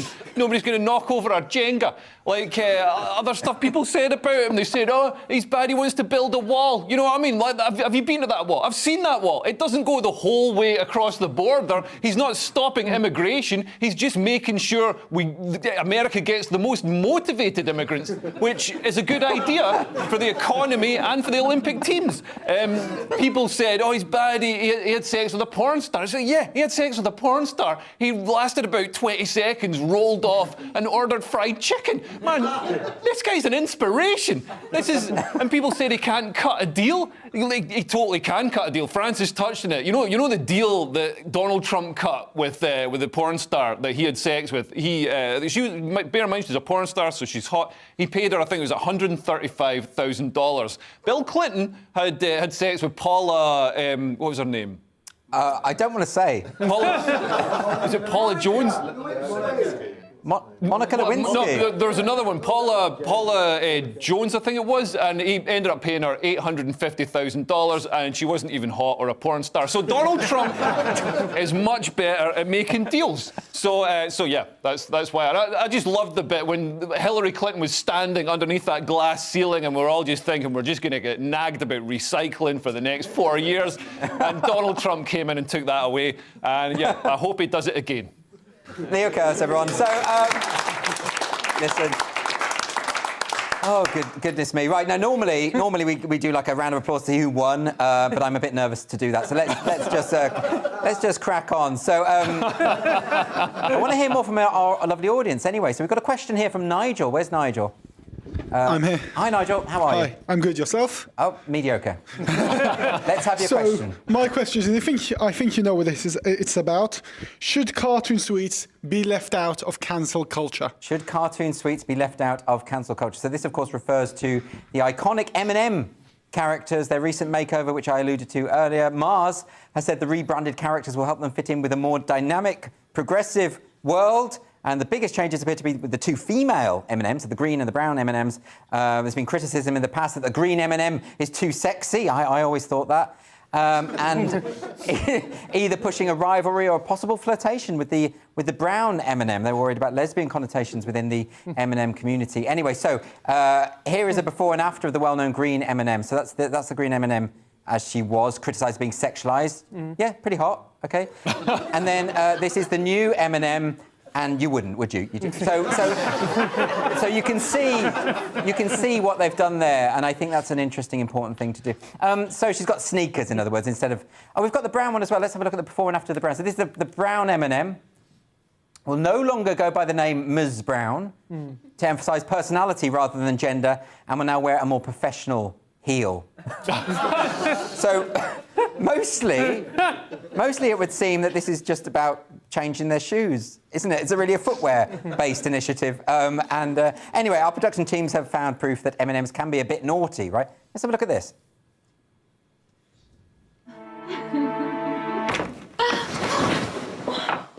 Scott, it's not what it looks like. You were gonna eat him without me, weren't you? Now the biting makes sense. Psst, Scott's home early. So they've always been weird. Like M&Ms have always had this weird sexualised thing about the treats. I don't trust any treat anyway that advertises itself to be eaten. I think that's weird. Like, why would they do that? Why would they say, eat me, please? I mean, it's sadomasochistic. It doesn't make any sense. But it is the purpose of the M&M. If you're an M&M, you're made for that one role. I mean, we could open Asimov-type discussions about sentience and these things, but they're made to be eaten. Let's not do that, shall we? We are effectively talking about sexually alluring sweets. But I think if Mars were worried about cancel culture and their M&Ms, they shouldn't have named them after a gangster rapper. That just didn't make any sense. No, that's true. Very good point. And deserved more. Yeah. Now, not judging the audience, but come on. What do you think, Francis? Well, I'm very disappointed that you referred to her as brown M&M and not as an M&M of colour, number one. Can I just make that absolutely clear? I apologise. Right, and number two, have you heard about the orange M&M? Apparently it's got anxiety. Is that true? Yeah, it's true. So to make it more inclusive, they're giving the M&M an anxiety disorder. Yeah, they give it an anxiety disorder. Okay. Because a lot of people eat sweets when they're anxious, so you can eat an anxious sweet when you're anxious. How is that going to help? Well, it's going to make you more of... I think you're going to get more of a bond whilst you get fat. Whilst you get fat. What do you think about that, Leo? Any thoughts? I just wish cancel culture could be restricted to anthropomorphised chocolate sweets and not anywhere else. Human beings. Although I do love that Mars executives, who must be on like a fair whack of money, and must have, when they studied at university, they must have had some idealistic ideas about how they're going to change the world. And then they're all in a board meeting about how sexy their sweets are. That is, but you know what? Like, this is one of those stories where, a lot of people say, oh, this is not serious. Why are you reporting on this? This is just stupid tabloid stuff. And yeah, it is. Right? I don't think this is serious. And I actually think that M&M, the idea that anyone's seriously outraged about this, I'm not outraged about this. I think it's just stupid and funny to talk about. But the point about it is that maybe it's deliberate, isn't it? They know that some people are actually going to get like this outraged PC gone mad and stuff. They're going to push. That's part of the point, isn't it? I think that is part of the point. But I also think it shows just how pernicious, in a way, this ideology is. That it's now filtered into our confectionery. Even when you're going to buy sweets, it's now literally rammed down your throat. Do you know what I mean? Yeah. We need to deal with Bertie Bassett. Exactly. Bertie Bassett's actually naked. Look at the pictures. I'm not joking. Anyway, well, if we're talking about sexualised sweets. Anyway, so let's move on. We've got another question now from Bridget. Where is Bridget? Hi, Bridget. Hi. Does wearing a face mask make you more attractive? Well, in some cases. Well, actually, no, this is a study that has been found. This is a recent study came out this week. Apparently, men are more attractive to women when they're wearing face masks. And this is researchers from the University of Cardiff who presented female participants with 40 male faces of low to high attractiveness. I don't know how you judge that, particularly in Wales. I don't mean it, obviously. I love them, some of them. In various states, right? So partially covered by a cloth mask, a surgical mask, a book, and not covered at all. So those were the options. The results showed that faces were considered the most attractive when covered by a medical mask. Who's running these studies? Like, this is a university, right? Aren't they meant to be sort of like splitting atoms and I don't know what they... You know what I mean? I love the fact that we're still in a global pandemic and they think that the best and most important research is does someone look more or less fit than when they're wearing a mask? It's so weird, isn't it? It's absolutely bizarre. And why is covering your face with a book not as attractive or more attractive? I mean, that would be more attractive to me because I would think, well, that's an educated person. Well, if somebody's on the tube with a book strapped to their face. Yes. Why? I mean, it sounds like you're kink-shaming me a bit there. That's my thing. I like that. Particularly if it's like a literary thing, like Charles Dickens or Edmund Spenser or something. I'd go with that. Right, yeah, but not if it's just some trashy Jackie Collins novel. No, because I'm a snob. I think we've got about as much as we can out of this particular dead end. Let's move on to another question. We've got Bruno. I love the name Bruno. There aren't enough Brunos. I have to thank my parents. You can't thank me for it. No, it's a good name. Anyway, Bruno. What I really want to know is, been forced to read things like Jane Austen. Is that strong enough punishment? So this is to do with... this is a case that this week's a 22-year-old Ben John from Lincoln. This is a neo-Nazi, convicted terrorist, not a nice person, avoided jail, was ordered to read classic literature as a punishment. Now, you might remember this because this story was reported on at the time. And the judge said, so he not a nice guy, like I say, downloaded nearly 68,000 files of white supremacist media, bomb-making instructions. When he was sentenced in Leicester last August, he narrowly avoided going to prison, and he was instead handed a suspended sentence, incredibly lenient. And the judge said that they ordered this man to read several literary classics, including Austen's Pride and Prejudice, William Shakespeare's Twelfth Night, Charles Dickens' Tale of Two Cities. And I actually thought there was something in this. Right? So the point of this was that she felt that maybe this could de-radicalise him if he's learning more. And I genuinely, when that happened, I thought that was quite a good idea. Now we find out... it hasn't worked. He's so, who knew? On Wednesday, he's sent to prison again for 2 years. He's carried on. Believe it or not, in between chapters of Dickens, he's been, accessing extreme right-wing material again online. And that's not how you're meant to read Dickens. I just don't think... So I'm actually quite sad about this, because I thought, I have belief in the human spirit and the capacity for re-education. And, if I believe that reading books makes you a better person if you read decent literature... Yeah. Maybe I'm wrong. But the Nazis were highly educated people, that's the thing. So maybe we just inspired a Nazi to have a love of literature. You think? Yeah. OK, let's go to... I don't really want a better educated Nazi. I don't want somebody able to communicate their ideas in a more fluent way. That's not what I want. I think they should have been given comic books. And but I'm less scared now that I've seen a picture of him. I'm a little less scared. He looks weedy. The thing is, though, the idea of being a better educated Nazi, like, I think you can be educated out of stupid ideologies, can't you? Right. I think so. Don't you? If you read, if you're better educated, you. Then why are so many well-educated people woke? Why do you have to throw these questions back at me? Oh, yeah, OK, I don't have an answer for that. Anyway, let's move on from... I tell you why, right? It's because the institutions are captured. It's because the universities are captured by the ideology. And so what happens is intelligent people go in there, and in order to get the good marks, they have to sort of go along with it. And then by the time they leave, it's second nature. Right, but then why don't they have the intellectual capacity to actually realise that this is a value system completely flawed? It doesn't make sense. It's anti-logic, anti-science and all the rest of it. They do. They know. But they also know that they have to go along with it to get anywhere in life. I think that's really what it is. Most people don't believe in this stuff, by the way. But there was a study by More in Common which found that roughly 13% of the country are classified within that sort of woke, progressive, activist group. It's a minority. They are a minority in every age bracket. This is the thing, like, people completely misrepresent this as kind of like older people against the young people, the idea that older people just aren't catching up with modern trends. No, it's a minority even in the youngest generation. This is a minority across the board. It says that people know they have to pay lip service to it in order to get anywhere. Look, I'm on my high horse now. Do you see what you've done, Francis? You've got me agitated. But anyway, let's move on because it's not all about me. Well, it is. But let's move on. Question from Sunil. Sunil, hello. How judgmental can you be when you sell your home? How judgmental can you be when you sell your home? So this is, I know what this is about. This is a Christian couple from Surrey, and they refused to sell their home to two gay men. The men weren't even allowed to view the property. They were instead sent Bible passages from the sellers condemning same-sex relationships. The homeowners claimed that they hadn't done anything wrong. They were sticking to their beliefs. However, they've since had their listing removed by the estate agents. Any thoughts on this, Leo? Yeah, I mean, like, why would you care what's going to happen in your house after you sell it? Like, fair enough, if they're hosting a dinner party, they might not want people, clattering at each other across the dinner table, but if it's after... to each other? I don't know. I don't know what you do, I'm just trying to picture stuff in my head. Right. But, you know... Do you want me to explain what happens? Not before the watershed. I assume there's a run-up, there's all sorts of margarine. I'm not sure. Lemon curd. Right.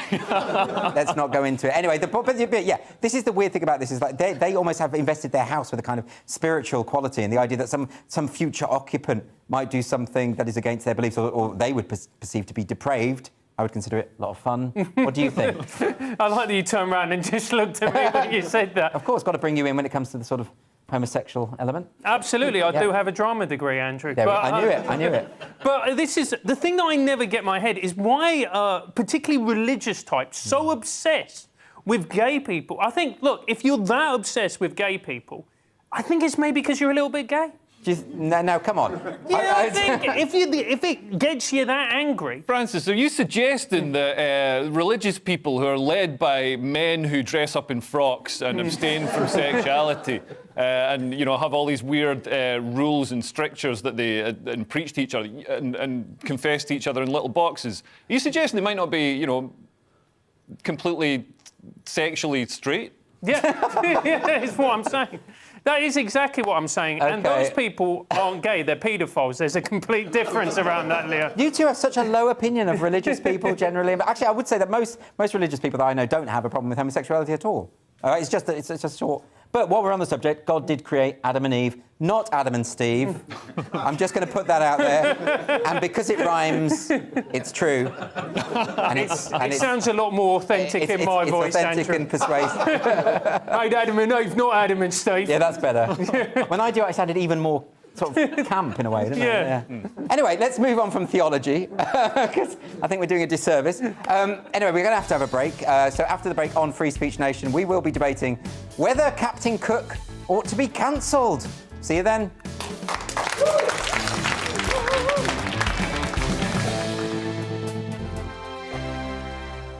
Hello there, I'm Eamon. And I'm Isabel. And you're watching the GB News digital stream across the United Kingdom. And around the world.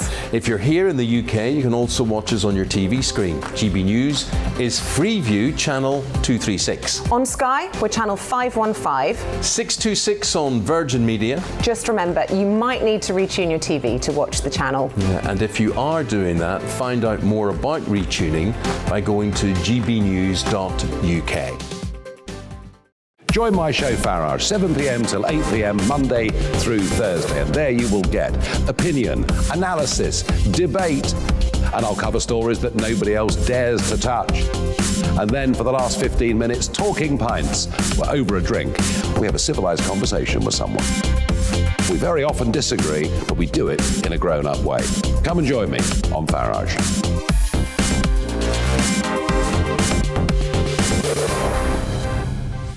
I'm Dan Wootton. Join me Monday to Thursday from 9 to 11 for the feistiest and most fun news debate on TV, where free speech reigns. I'll bring you a sharp take on the day's biggest stories, bombshell newsmaker interviews, and A-list guests. And I guarantee you, no spin, no bias, no censorship, and no reason to go to bed. That's Dan Wootton tonight, Monday to Thursdays from 9 on GB News. Hello there, I'm Eamon Holmes. And I'm Isabel Webster. And we hope you can join us for Breakfast with Eamon. And Isabel. You make me laugh out loud, belly laugh. Is that important first thing in the morning? Yeah, absolutely. And there's me trying to be deadly serious. News is a serious business. Yeah, I have to rein you in sometimes. Well, it doesn't stop us laughing at it. It doesn't stop us having an opinion on what's going on. Yeah. And it certainly will not stop us reflecting what you think. Weekdays from 6 to 9:30 on GB News.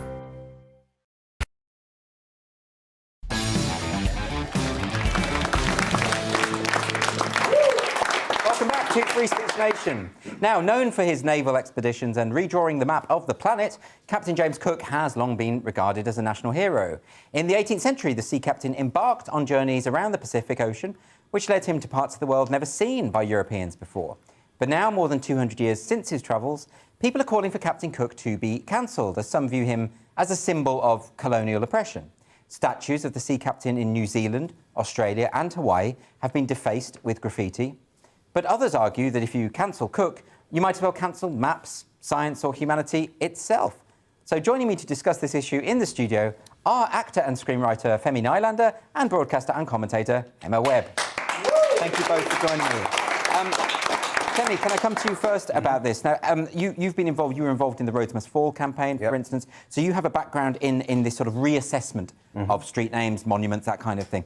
What do you feel specifically about the case of Captain Cook? So specifically the case of Captain Cook, I mean, when we look at the idea of cancel culture, right? This term cancel culture, and when I really think of cancel culture, I think rather than this false idea that reassessing history, as you say, and starting to question some of the people we may have glorified in the past and their motives is cancel culture. I think that cancel culture actually is cancelling cultures. And if you look at a culture like the Aboriginals of Tasmania, who existed for 10,000 years, isolated in this isolated pocket of land, which was not accessed by any other human beings. And 100 years after Captain Cook's arrival, a complete genocide. There were only a few left in existence, and now only a few people in the entire world can trace their ancestry. Because everything was wiped out. Because it was a literal genocide. It was a successful genocide. And Captain Cook himself was not the person committing this genocide. He was killed in Hawaii, but he represents the beginning of, especially in the South, in the Australias, in New Zealand, and in Hawaii, in these places, he represents the initial stepping on the ground and saying, this land, is discovered by Britain. We don't mind that there are actual indigenous people living here. We might even wipe them out. 90% of them might die within the next 100 years, even though they've been here for tens of thousands of years. And he was the person who put the flag in and said, I claim this land for Britain. So is your view then that these sort of statues and monuments, they act as a kind of glorification of precisely the atrocities that you're describing?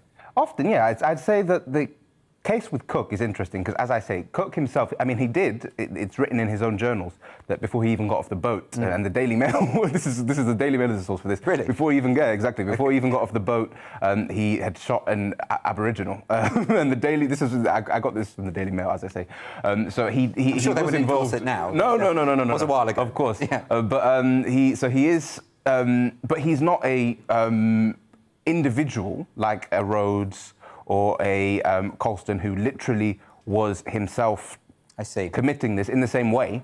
But he represents, really, it's a symbol. The beginning of, I mean, it's Australia Day, the celebration of the arrival of Europeans on a land that was already inhabited by Aboriginals, and what really for them represented the beginning of their land being stolen from them, the beginning of huge amounts of their population dying out, the beginning of their native languages starting to die out. I mean, in Australia, long after Cook had finished, but once Australia had been claimed in the name of Britain, people were handing out arsenic in flour to native people to poison them, to kind of wipe off this backwards culture. Yeah, it's well documented. I didn't know that.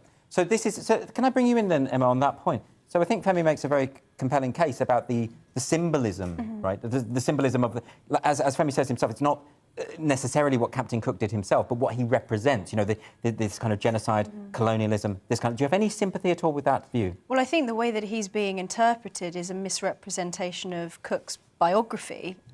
You mentioned him planting a flag for the British, but Cook didn't go out as a conqueror. He wasn't a colonialist. He went as an explorer, partly as part of a scientific exploration for the Royal Society. He went out of intellectual curiosity, and yes, you might say that he's symbolic of the Enlightenment, and I know that lots of people think that the Enlightenment itself was problematic, that objectivity in science is problematic, and that he's become emblematic of that, but he didn't go there as a conqueror. And you mentioned the situation with the Maoris and also with the Hawaiians, but those were very complicated, specific historical situations. So with the Maori, for example, Cook actually wrote in his diary that he found the situation that happened with the Maoris regrettable, because that was something that they tried to snatch the weapons off of his men from his ship, and that he told his men to fire warning shots, and then some of his men shot some of the Maoris, and he said in his diary that he knew that people would find this an abhorrent act, and he obviously found it regrettable. And the same with the Hawaiians. Cook was killed in the end by Hawaiian Islanders, and the situation that unfolded there was an extremely confusing one, even for the individuals at the time, never mind for us interpreting that in retrospect. He wasn't a colonialist by any means. So is your argument then that, we can have debates about the history and what happened, and that is a matter for historians, but is your contention, therefore, that had it been the case that we could have a less generous assessment of Cook, that he had committed these sorts of crimes, that then you would be fine with the desecration of the statues at that point? No, absolutely not, because I don't think... Well, firstly, I think it's important to say that Cook as an individual in this specific case is being completely misrepresented. Yes, that's an important point you've made. And he himself is someone that I think should be held in high regard for many, many reasons. But no, I don't think that even if you interpreted his biography in a less generous way, that you should therefore desecrate historical monuments, because as you were saying earlier in the show, these things are pieces of art, they are part of our history. They're not something that we as a generation have a right to destroy. They're something that we should be passing on to future generations, and people should be trusted to interpret those artefacts themselves, not told how we should be editing the public space in line with current ideologies. Can I bring Femi in here? So can I take that point just off the back of what Emma was saying, which is that, are you ever worried that there is a risk that, say, for instance, in the case of Cook, where people are desecrating statues, and they are effectively taking matters into their own hands, they're not going through necessarily a democratic process, although I know, as you've pointed out before, a lot of the times people do try to go down those democratic routes. But are you ever worried that what's happening there is that a group of people are deciding they don't like a landmark, they don't like a statue, and they're desecrating it, removing it, whatever, and yet other people might have a different view, and maybe there should be more of a conversation about it? I'll get to the topic of civil disobedience just in one moment, just to address the matter of science and colonialism. And there's a very interesting chapter in Yuval Harari's book, *Sapiens*, which looks at this and actually talks about how the imperial expansion that Europe undertook went hand in hand with these scientific missions. Cook was going out as a scientist, but he was going with the Royal Navy. and with soldiers and with guns, right? So he wasn't a simple scientist. When Columbus was looking for India, there was ideas of. They always brought botanists with them because Europe was trying to expand its realms of knowledge. Even when they were trying to figure out how far the sun was from the Earth, they sent people all the way to different parts of the world in order to be able to triangulate based on Pythagoras some way in which the orbitation was going. It's all interlinked, and Europe's imperial expansion and the idea of modern science, the idea of the Industrial Revolution, right, are heavily interlinked. And so it's very difficult to kind of separate the consequences. If you're going somewhere with guns and with and he did expressly say, this land now belongs to the Britain. He had at one point, I think in Australia, he even buried a bottle under the ground with certain writings on saying this land now belongs to the UK and some coins. It was very strange ways of claiming it, but Cook was involved in claiming the lands for Britain. But in terms of the statues, I think we have a long history in the West, globally, of civil disobedience. If you look at Nelson Mandela, he was involved in the sabotage, meaning the actual destruction of public monuments in order to protest apartheid in South Africa. If you look in... And when we talk of defacing, what has actually happened to these Cook statues? Someone has thrown paint on a statue or drawn Cook off or something like that, right? Something offensive. We're talking about a history in which people are massacred. Populations are... You can wipe paint off a statue at the end of the day. It's not... It's symbolic. And I think that... Would you support a demolition? A demolition. I would support the removal of... and you can place them in a museum. You can place them in a context. When you have something in a public space, as you say, what it is it's a celebration. If you have something in a public space, you're saying, I celebrate this person. If there was a statue of someone related to the Holocaust, even a scientist related to the Holocaust, someone who wasn't necessarily in the concentration camps themselves, but someone related to Nazi Germany in a way that could be seen as propagating Nazi Germany in a public space in Germany, then there would be a question of, are we celebrating this individual or not? Yes, that debate happens. But would you support actual destruction? If someone destroyed a statue of Cook, would you, I mean, you've just said you prefer it to go in a museum and contextualise, but would you support the demolition if that happened? As I say, when the Colston statue was taken down, not through legal means, and thrown in the river, after years and years and years of Bristolians petitioning this to happen, of kind of pussyfooting around and no real action being taken, I wasn't crying over it, because when we talk about, what's the term people use? People use the term criminal damage. To me, nothing is more criminal than the history of British slavery in the Caribbean, and nothing is more damaging than human trafficking people across the ocean to work. Let's bring Emma in here, because it sounds to me like, so you're weighing up two very different crimes. I think everyone would agree, wouldn't they, surely, that slavery, human trafficking is far worse than, as Femi says. But not everyone agreed that the Colston statue was taken. I mean, Priti Patel, we had the discussion only a few weeks ago over whether it was right to take that statue down. Yeah, we did. But what I think we're all agreed on is that slave trading and human trafficking is wrong. I think even Priti Patel would tell you that she felt that that was wrong. So the debate then isn't about the rights and wrongs of slavery or colonialism or those things. It becomes about what are the means by which we protest against this, and should we do it democratically, or as Femi argues, there a case for taking matters into your own hands and protesting in that way? Is there any case there, Emma? I don't think so. No, I don't think, especially with the Colston statue is a good example of this, because one of the arguments that was made is that the democratic process had failed and therefore it was justified for people to take matters into their own hand. But it had failed until that point for a certain group of people to get what they wanted. That's not how democracy works. You don't decide at one point, well, democracy's failed and therefore we need to take matters into our own hands. Isn't the point that's mob vigilantism? But isn't the point that people had tried again? I think this is what you're alluding to, that there had been years of attempts and that actually the council had flat refused to sort of engage in discussion. They kept pushing it back. So people, in other words, felt that there was no alternative. Yeah, I mean, I think that we need to be making a more forceful point about the need to recognise the complexity of history with respect to a lot of these. Like, as you say, we're all agreed that these things are bad, but historical figures, how that artefact got to be in that particular place, all of that is very complex. And I think, you know, going back to what you were saying about the Enlightenment and about Captain Cook, you know, Lord Morton, who was the president of the Royal Society at the time, made a very, very clear prescription to Cook and his men on that expedition that they were supposed to respect the people that they encountered, that those individuals, that the natives in those areas had a right to that land, that no European had a right to take that land away from them, that they should be respectful, they should give them presents, they should befriend them.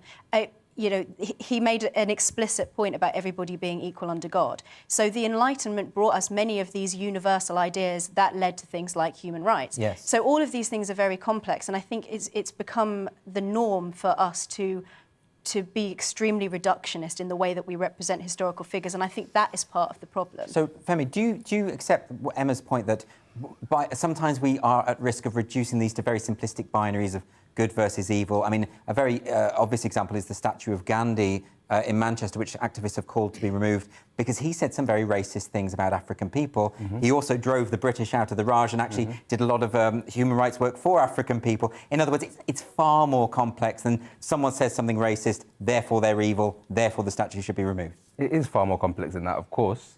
However, in the conversations we have, the conversation is generally skewed. If I ask anyone in this room, or if I ask any of you two, divorced, beheaded, died, divorced, beheaded, survived, the likelihood is I'd get a response, and people would know what I was. As in, people would know what the illusion is. People would know what the illusion is. If I ask you, divorced, beheaded, died, divorced, beheaded, survived, what do you Henry think? VIII. Precisely, everyone in the UK knows the random order. Well, not the random order, the specific order, but the order in which Henry VIII disposed of his various wives. Yes. If I ask them questions about colonial history, the Kenyan Mau Maus who were massacred by the British state and who had to bring a court case forward to have this recognised, the kind of stuff we've been talking today about the decimation of the Aboriginal Tasmanians, even basic facts about the slave trade, silence, crickets. So is the issue for you then that we need more education, more within schools, say, about the history of the British complicity in the slave trade? But more than that, that you feel, I'm not putting words in your mouth, I'm asking you, do you feel that these kind of protests against these kind of statues stimulate that kind of discussion? Definitely. No one, when I was involved in Rhodes Must Fall, the first time that it happened in 2016, and we started talking about Rhodes and talking about this statue, which was a symbol and a centre point, the papers came out and they were saying Oxford students want to take down philanthropist, benefactor, this, that and the rest. When the resurgence happened in 2020, the point at which we started was Oxford students want to take down statue of colonialists, and the conversation had actively been shifted, and the understanding of who Cecil Rhodes was and his role in South Africa had been shifted by the conversation which had been sparked in 2016. So these symbols, they spark conversations which are educating the British public better than the British public is being educated by our education system. Isn't there a point to that, Emma? I mean, it's true. I mean, I think a lot of people know a lot more about Rhodes than they did before Femi's campaign, right? I don't think this is the right way to stimulate conversations, because I think actually it steers things in a direction that isn't beneficial to the public debate. Things like, vandalism stirring up conversations, or the removal of historical artefacts from the place that they're supposed to be in situ for a reason. I don't think that that is a beneficial way of stimulating public debate. And, I could say the same thing about many aspects of history. If I mentioned to you or anybody in the audience the name Thomas Pellow, does anybody know who Thomas Pellow is? I think he was a 10-year-old boy who was kidnapped from somewhere on the Cornish coast by Barbary pirates and sold into the slave trade in Meknes in Morocco. Nobody knows many aspects of our history, and I think that it's very important. I absolutely agree that people should have a really, really good, solid historical education. And I think that it's one of our society's best protections is that the individual citizens are educated about the past. But I think that removing historical artefacts and damaging historical artefacts and encouraging that and saying that it's justified to stimulate discussion actually has the opposite effect. Can I ask a very quick question? Yes, of course. Since you think removing historical artefacts and damaging historical artefacts from their actual place is a bad thing, if you ever visit the British Museum, it's full of stuff which was taken from all over the world by force under the British Empire, and a lot of which is being asked for back by the countries from which it was stolen, like the Elgin marbles, like the Benin bronzes, and not just in the British Museum, in private homes of British people who have bought up for huge amounts of money indigenous artworks from all over the world, because the British Empire was from a quarter to half of the world's landmass. Would you suggest, seeing as they were taken by what might be called vandalism, what might be called force, and they were stolen, would you suggest the return of these artefacts? Emma? I would need to make a judgment based on each individual artefact. I wouldn't make a sweeping judgment on that. My instinct is no, because a lot of these things were taken many, many hundreds of years ago. But I do agree that I personally would prefer for things, as we currently stand, for things to always, as far as possible, be left in situ. There is another argument that in some of these cases, some of the things, for example, that were taken from places in the Middle East that have since been destroyed by, for example, Islamic State, were protected because they were in the British Museum and now therefore are the only remaining examples of those artefacts, and so were protected in that way. But I think that that is a very different discussion that has its own complexities. Well, listen, both of you, that's been a fantastic discussion. I thank you both for coming onto the show tonight. We could talk about that for hours, but we just don't have the time. Still to come on Free Speech Nation, we're going to be taking a look at the stories that have created a storm on social media, and I'm going to be giving my verdict on your unfiltered dilemmas with the help of my panel. See you in a minute.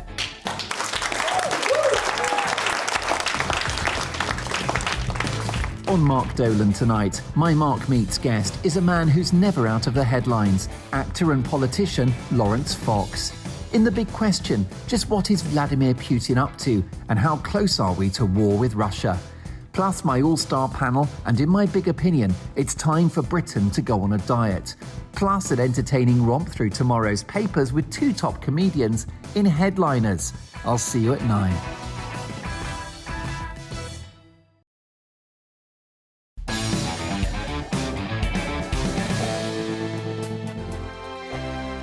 Hello there, I'm Eamon. And I'm Isabel. And you're watching the GB News digital stream across the United Kingdom. And around the world. If you're here in the UK, you can also watch us on your TV screen. GB News is Freeview channel 236. On Sky, we're channel 515. 626 on Virgin Media. Just remember, you might need to retune your TV to watch the channel. Yeah, and if you are doing that, find out more about retuning by going to gbnews.uk.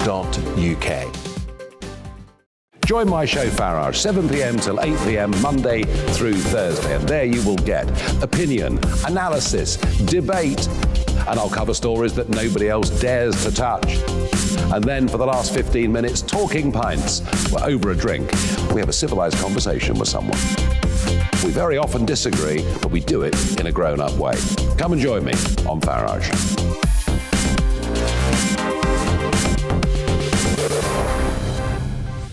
I'm Dan Wootton. Join me Monday to Thursday from 9 to 11 for the feistiest and most fun news debate on TV, where free speech reigns. I'll bring you a sharp take on the day's biggest stories, bombshell newsmaker interviews, and A-list guests. And I guarantee you, no spin, no bias, no censorship, and no reason to go to bed. That's Dan Wootton tonight, Monday to Thursdays from 9 on GB News. Hello there, I'm Eamon Holmes. And I'm Isabel Webster. And we hope you can join us for Breakfast with Eamon. And Isabel. You make me laugh out loud, belly laugh. Is that important first thing in the morning? Yeah, absolutely. And there's me trying to be deadly serious. News is a serious business. Yeah, I have to rein you in sometimes. Well, it doesn't stop us laughing at it. It doesn't stop us having an opinion on what's going on. Yeah. And it certainly will not stop us reflecting what you think. Weekdays from 6 to 9:30 on GB News.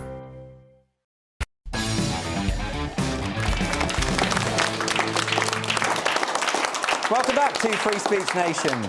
So every week we dedicate this part of the show to the world of social media, those cesspits of Twitter and Facebook and the rest of it, and usually some stories about cancellations, that kind of thing. So starting off on Twitter, and this video about a Michigan school reportedly placing litter trays into the bathrooms for pupils who identify as cats. Now this has had more than 500,000 views. Let's have a look at the video anyway.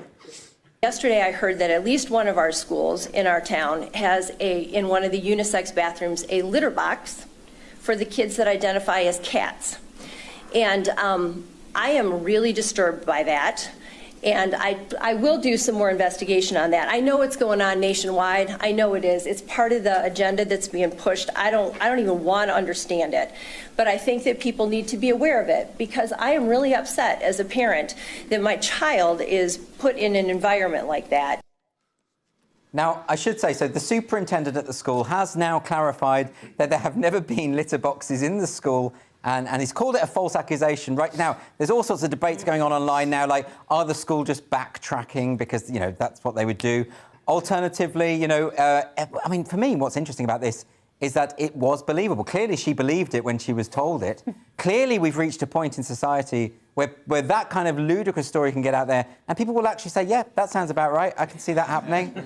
That's a problem, isn't it, Leo? Well, I think what must have happened was the gardener, the janitor, left a tray of gravel, and a student came along and took a dump in it, and went home, told his mum, and now it's blown into this huge story. I just want to know if they buried it, that's all. whether they've committed to the cat. Yeah, exactly. Cats are very good hygienic. There they are. Hygiene-wise, yeah, good for them. I mean, you know, to get back to my question, Francis, which Leo ignored, what do you think about this idea that we are actually now at a point where identity politics has reached such absurd lengths that basically when I hear stuff like this now, I think, yeah, okay, yeah, that I can get on board with that. Yeah. What's going on there? I think the problem is that we've gone through the looking glass now, where we're hearing stories on a daily basis that no longer make sense. They no longer make sense. Like, if you remember this story from a couple of months ago, I think he was a social media influencer, of course he was, who said that he identified as Korean. Do you remember that story? Yeah. Ollie London. Ollie London. And then there was this debate about whether he could identify as Korean. I'm like, mate, all you did was put cheek implants in and then made your eyes go more sideways. If anything, that's racist, isn't it? He was accused of racism as a result of that, and it's very interesting that because I spoke to Ollie London, of course I did, and you know, I thought, you know, this is someone who's either, you know, just a bit unhinged, yeah, or is someone who's trolling and sort of like trying to get a rise out of people. But speaking to him, he seemed quite nice, normal. And he believed it. I got the impression that he actually believed it. Well, and also I think, you know, we can't make allowances for people who want to be cats. Like, there's loads of... Right. No, on social media, I saw people were sharing... On OnlyFans, there's a lot of girls who pretend that they're dogs, and they... Good to see what you're into, mate. I haven't paid, I just saw shared on social media. Leo, are you getting married soon? No, everybody. Not anymore. Not after this show. And every night I put down a litter tray for her. So you know, and people were saying, "Oh, this is ridiculous." This guy. I was like, "Man, this is really hot. Why are you criticising? This is definitely hot. This is a valid thing to do." Whatever floats your boat. But the thing about this is, right, I've actually seen, there was a story about a woman a couple of years ago who does identify as a cat, and it went viral, and she was sort of, you know, licking windows. And is that what cats do? I don't think so. Anyway, she was trying to be a cat. She was dressed like a cat. And she was, you know, I mean, Jocelyn Wildenstein had surgery to make herself more like a leopard, didn't she? So that it's not actually out of the blue. But there's things like Rachel Dolezal, who was, you know, obviously was about as white as it, but whiter than me, for goodness sake, right? And she was claiming to be black for many, many years. There was that guy who identified as a 5-year-old girl and was living with a married couple who treated her as a 5-year-old girl. I mean, I think it's fine if you do it with a consenting married couple. It's more of a problem if you book yourself into your local primary school. Yes, I should imagine so. But my point, I suppose, is that identity politics is kind of getting out. Like, I take the liberal approach on this. I do all the time, which is that I think anyone should be able to call themselves whatever they like, do whatever they want to their bodies even, just do whatever you want to do. It's a free world. But to expect everyone else to sort of go along with the fantasy. You know, it's not like, am I committing a microaggression if I don't meow at these people? I don't think that I should have to play along with it. But here's the thing. I remember when I was teaching in South London, there was a guy who was in our school, right?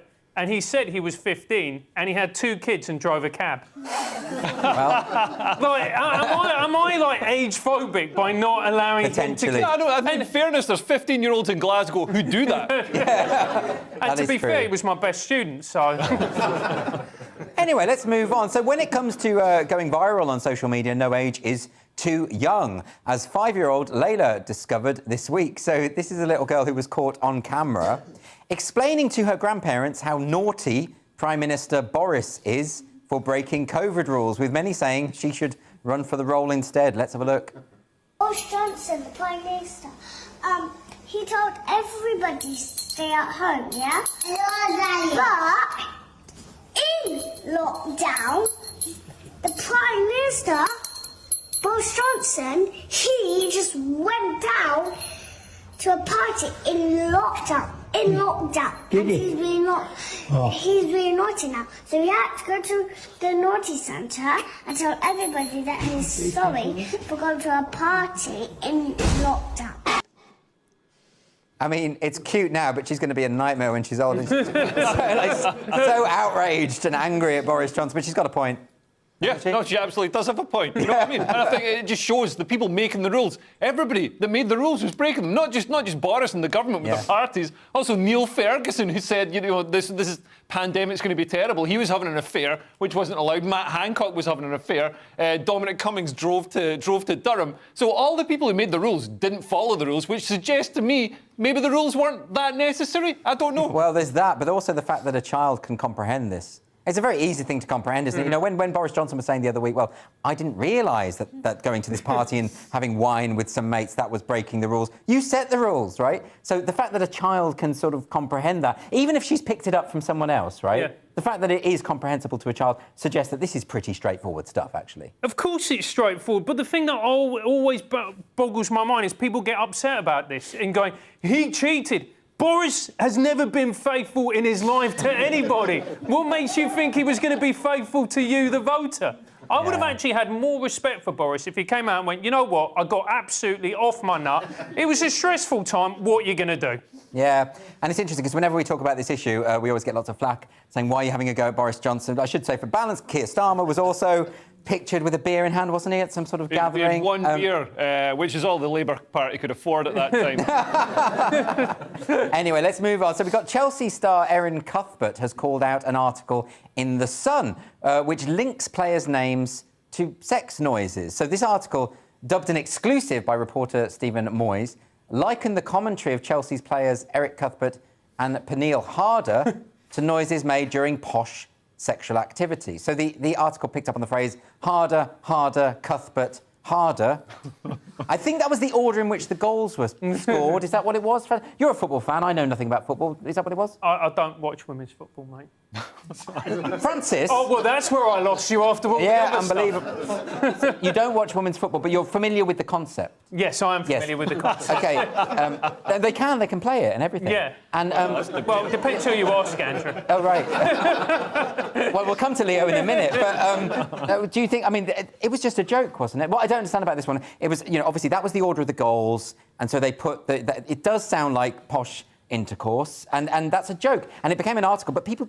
They got really angry about this. But this is where we're going. Football used to be one of the places where you could have unreconstructed banter. I remember there was a footballer in the 90s who played for Arsenal called Emmanuel Petit, and the Arsenal fans used to sing, he's blonde, he's quick, his name's a porno flick, Emmanuel. Right, which was genuinely funny. But it's come to the point now where in the Man United-Wolves game, Wolves reported a Man United fan for giving heightest abuse to one of their players. So for you, like, the terrace was always about banter? Yes, it was. Wasn't it? Yes, wasn't it, lads? It was. Hey? Laughing at Scousers for not having a job. That's what we did. Stand up if you've got a job. It was great times, Andrew. Well, Leo, do you have any thoughts on women's football? Yeah, I mean, yeah. Like, I don't think anybody's sexualising women's football, because I've seen them and there's nothing sexy about them. also, this phrase, I've just got to... This phrase is said during sex, you know, harder, harder, Cuthbert, harder. I just think it's such a horrible thing for a man to hear. Like, I'm in my 40s. If somebody's like, harder, harder, I'm already going as hard as I can. You know, I'm going to have a heart attack here. Well, let's move on before it gets too unbroadcastable. Now, this is the part of the show where we talk about your unfiltered dilemmas. We haven't got much time, but we have had some people send in their problems. I don't know why you do it every week, but thank you. This one has been sent in by Ben H. Ben H. So, my TV licence is due at the end of the month. The only thing I watch on there is EastEnders. Can you tell me how it ends, please? All right, Leo, you got that one. What do you think? Any thoughts? I mean, yeah, I mean, if you watch EastEnders, it's on every night, isn't it? So you're getting good value for your money. So, yeah, you should definitely keep paying the TV licence, but I can tell you how it ends, in misery and alcoholism. It's always miserable, isn't it? Bad diets. Yeah, like, I don't know why would anybody... We already live in a grimly miserable and damp country. Why would you want to see the televisual representation of that? Watch something from, like, California that's going to cheer you up. I agree. It's such a good point, because my mum is from Venezuela, and my family came over from Venezuela, and I remember my aunt sat down, and this was the first time for her in England. She switched on the TV, looked at EastEnders, looked at me, looked at EastEnders and went, why do you put ugly people on TV? And it's a good point. It is a good point. It's miserable. Don't watch it. Anyway, so this is another one. This is from Helen in Buckingham. I've some unopened bags of original midget gems bought before the label change.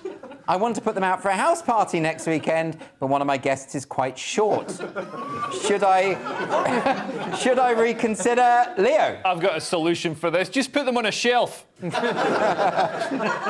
they can't get offended. He or she can't get offended, or cat, if that's what they identify as, because they're going to be out of reach. Well, I should say that what's happened here is because they've recently changed the names of midget gems to mini gems, which is offensive to people with bad cars, isn't it? Yeah, it is indeed. What do you have any advice for this woman, or is it just too frivolous for you to bother with? I don't know. Maybe make a joke out of it. When you hand it over, just give them a little nudge, a little wink. Go, this one's for you, love. OK, bad advice, I'd say. I'd say that's bad advice from Francis. Let's have another one. This is the final one we've got. So this one is from Alistair. Alistair, thank you for getting in touch. You say, is it wrong that I now really want to see the video where the M&M takes off her stilettos? Yes, it absolutely is wrong. But I am going to ask my panel what they think about this anyway. So, Francis, are you morally judging this person now? I mean, to be honest with you, that is a minority fetish, isn't it? The fact that you're into feet, but you're into the feet of sweets? To the feet of sweets, absolutely. Yeah, what do you think, Leo? But everything is on the internet. So if you go on Pornhub and Google M&M taking off stilettos, you're going to have 4,200 videos of exactly what you're after. So go for it. Fill your boots, so I'll remind you again, Leo is getting married, by the way. Yeah. It feels like we've been talking a lot about these sort of fetishy type of things tonight, and I don't know if this keep bringing them up. I don't keep bringing them up, and I think it's inappropriate. This is the Sabbath, after all. But I mean, like, the thing about the M&M thing just drives me crazy. I just sort of think that people... This is what it's become now. It's become about whether we should sexualise these things. But it's just shoes, isn't it? It's just shoes, ultimately. What, I mean, I don't know. This is such a non-story, and yet, of course, I brought more attention to it. But here's the thing. I think what this shows is it's not a woman doing this, it's a man. A man will literally sexualise anything. Clearly. Including an M&M. What do you think about that? Do you think men are more prone to this kind of thing, Leo? Yeah, I think men... Well, they've done studies that show that men are more visual. Whereas women are attracted to face masks, apparently. Yes. So yeah, men do have some weird ideas, and get turned on by things like. But the stilettos are sexy. Well, they're sexy. I know what they're sexy when they come off. It's great. Listen, Leo, best of luck with your marriage, because I think after some of the stuff you've said tonight, your partner might be rethinking that. Anyway, thank you ever so much for joining us tonight for Free Speech Nation. This was the week when we learned that Hillary Clinton might run and lose again. Fingers crossed for that one. A politician is due in court for quoting the Bible. We learned that M&Ms can be sexy. And the Girl Guides somehow ended up at the heart of a national scandal. So thank you to my panel, Francis Foster, Leo Kearse, and, of course, my guests, Graham Linehan, Sarah Phillimore, Paul Coleman, Femi Nylander, and Emma Webb. Now, if you want to join us live in the studio, thank you, by the way, Studio One. You've been wonderful as well. And if anyone at home wants to come and join us in the studio, be part of our audience, then please, you can just go to www.sroaudiences.com. That's right there at the bottom of the screen right now. Please do come along and join us. We provide food and drink as well, if that's going to entice you. Please stay tuned for Mark Dolan tonight. That's next. And Mark will be joined by the brilliant Josh Howie and Steve N. Allen for Headliners at 11 o'clock. Thanks for watching. See you next week. Good night.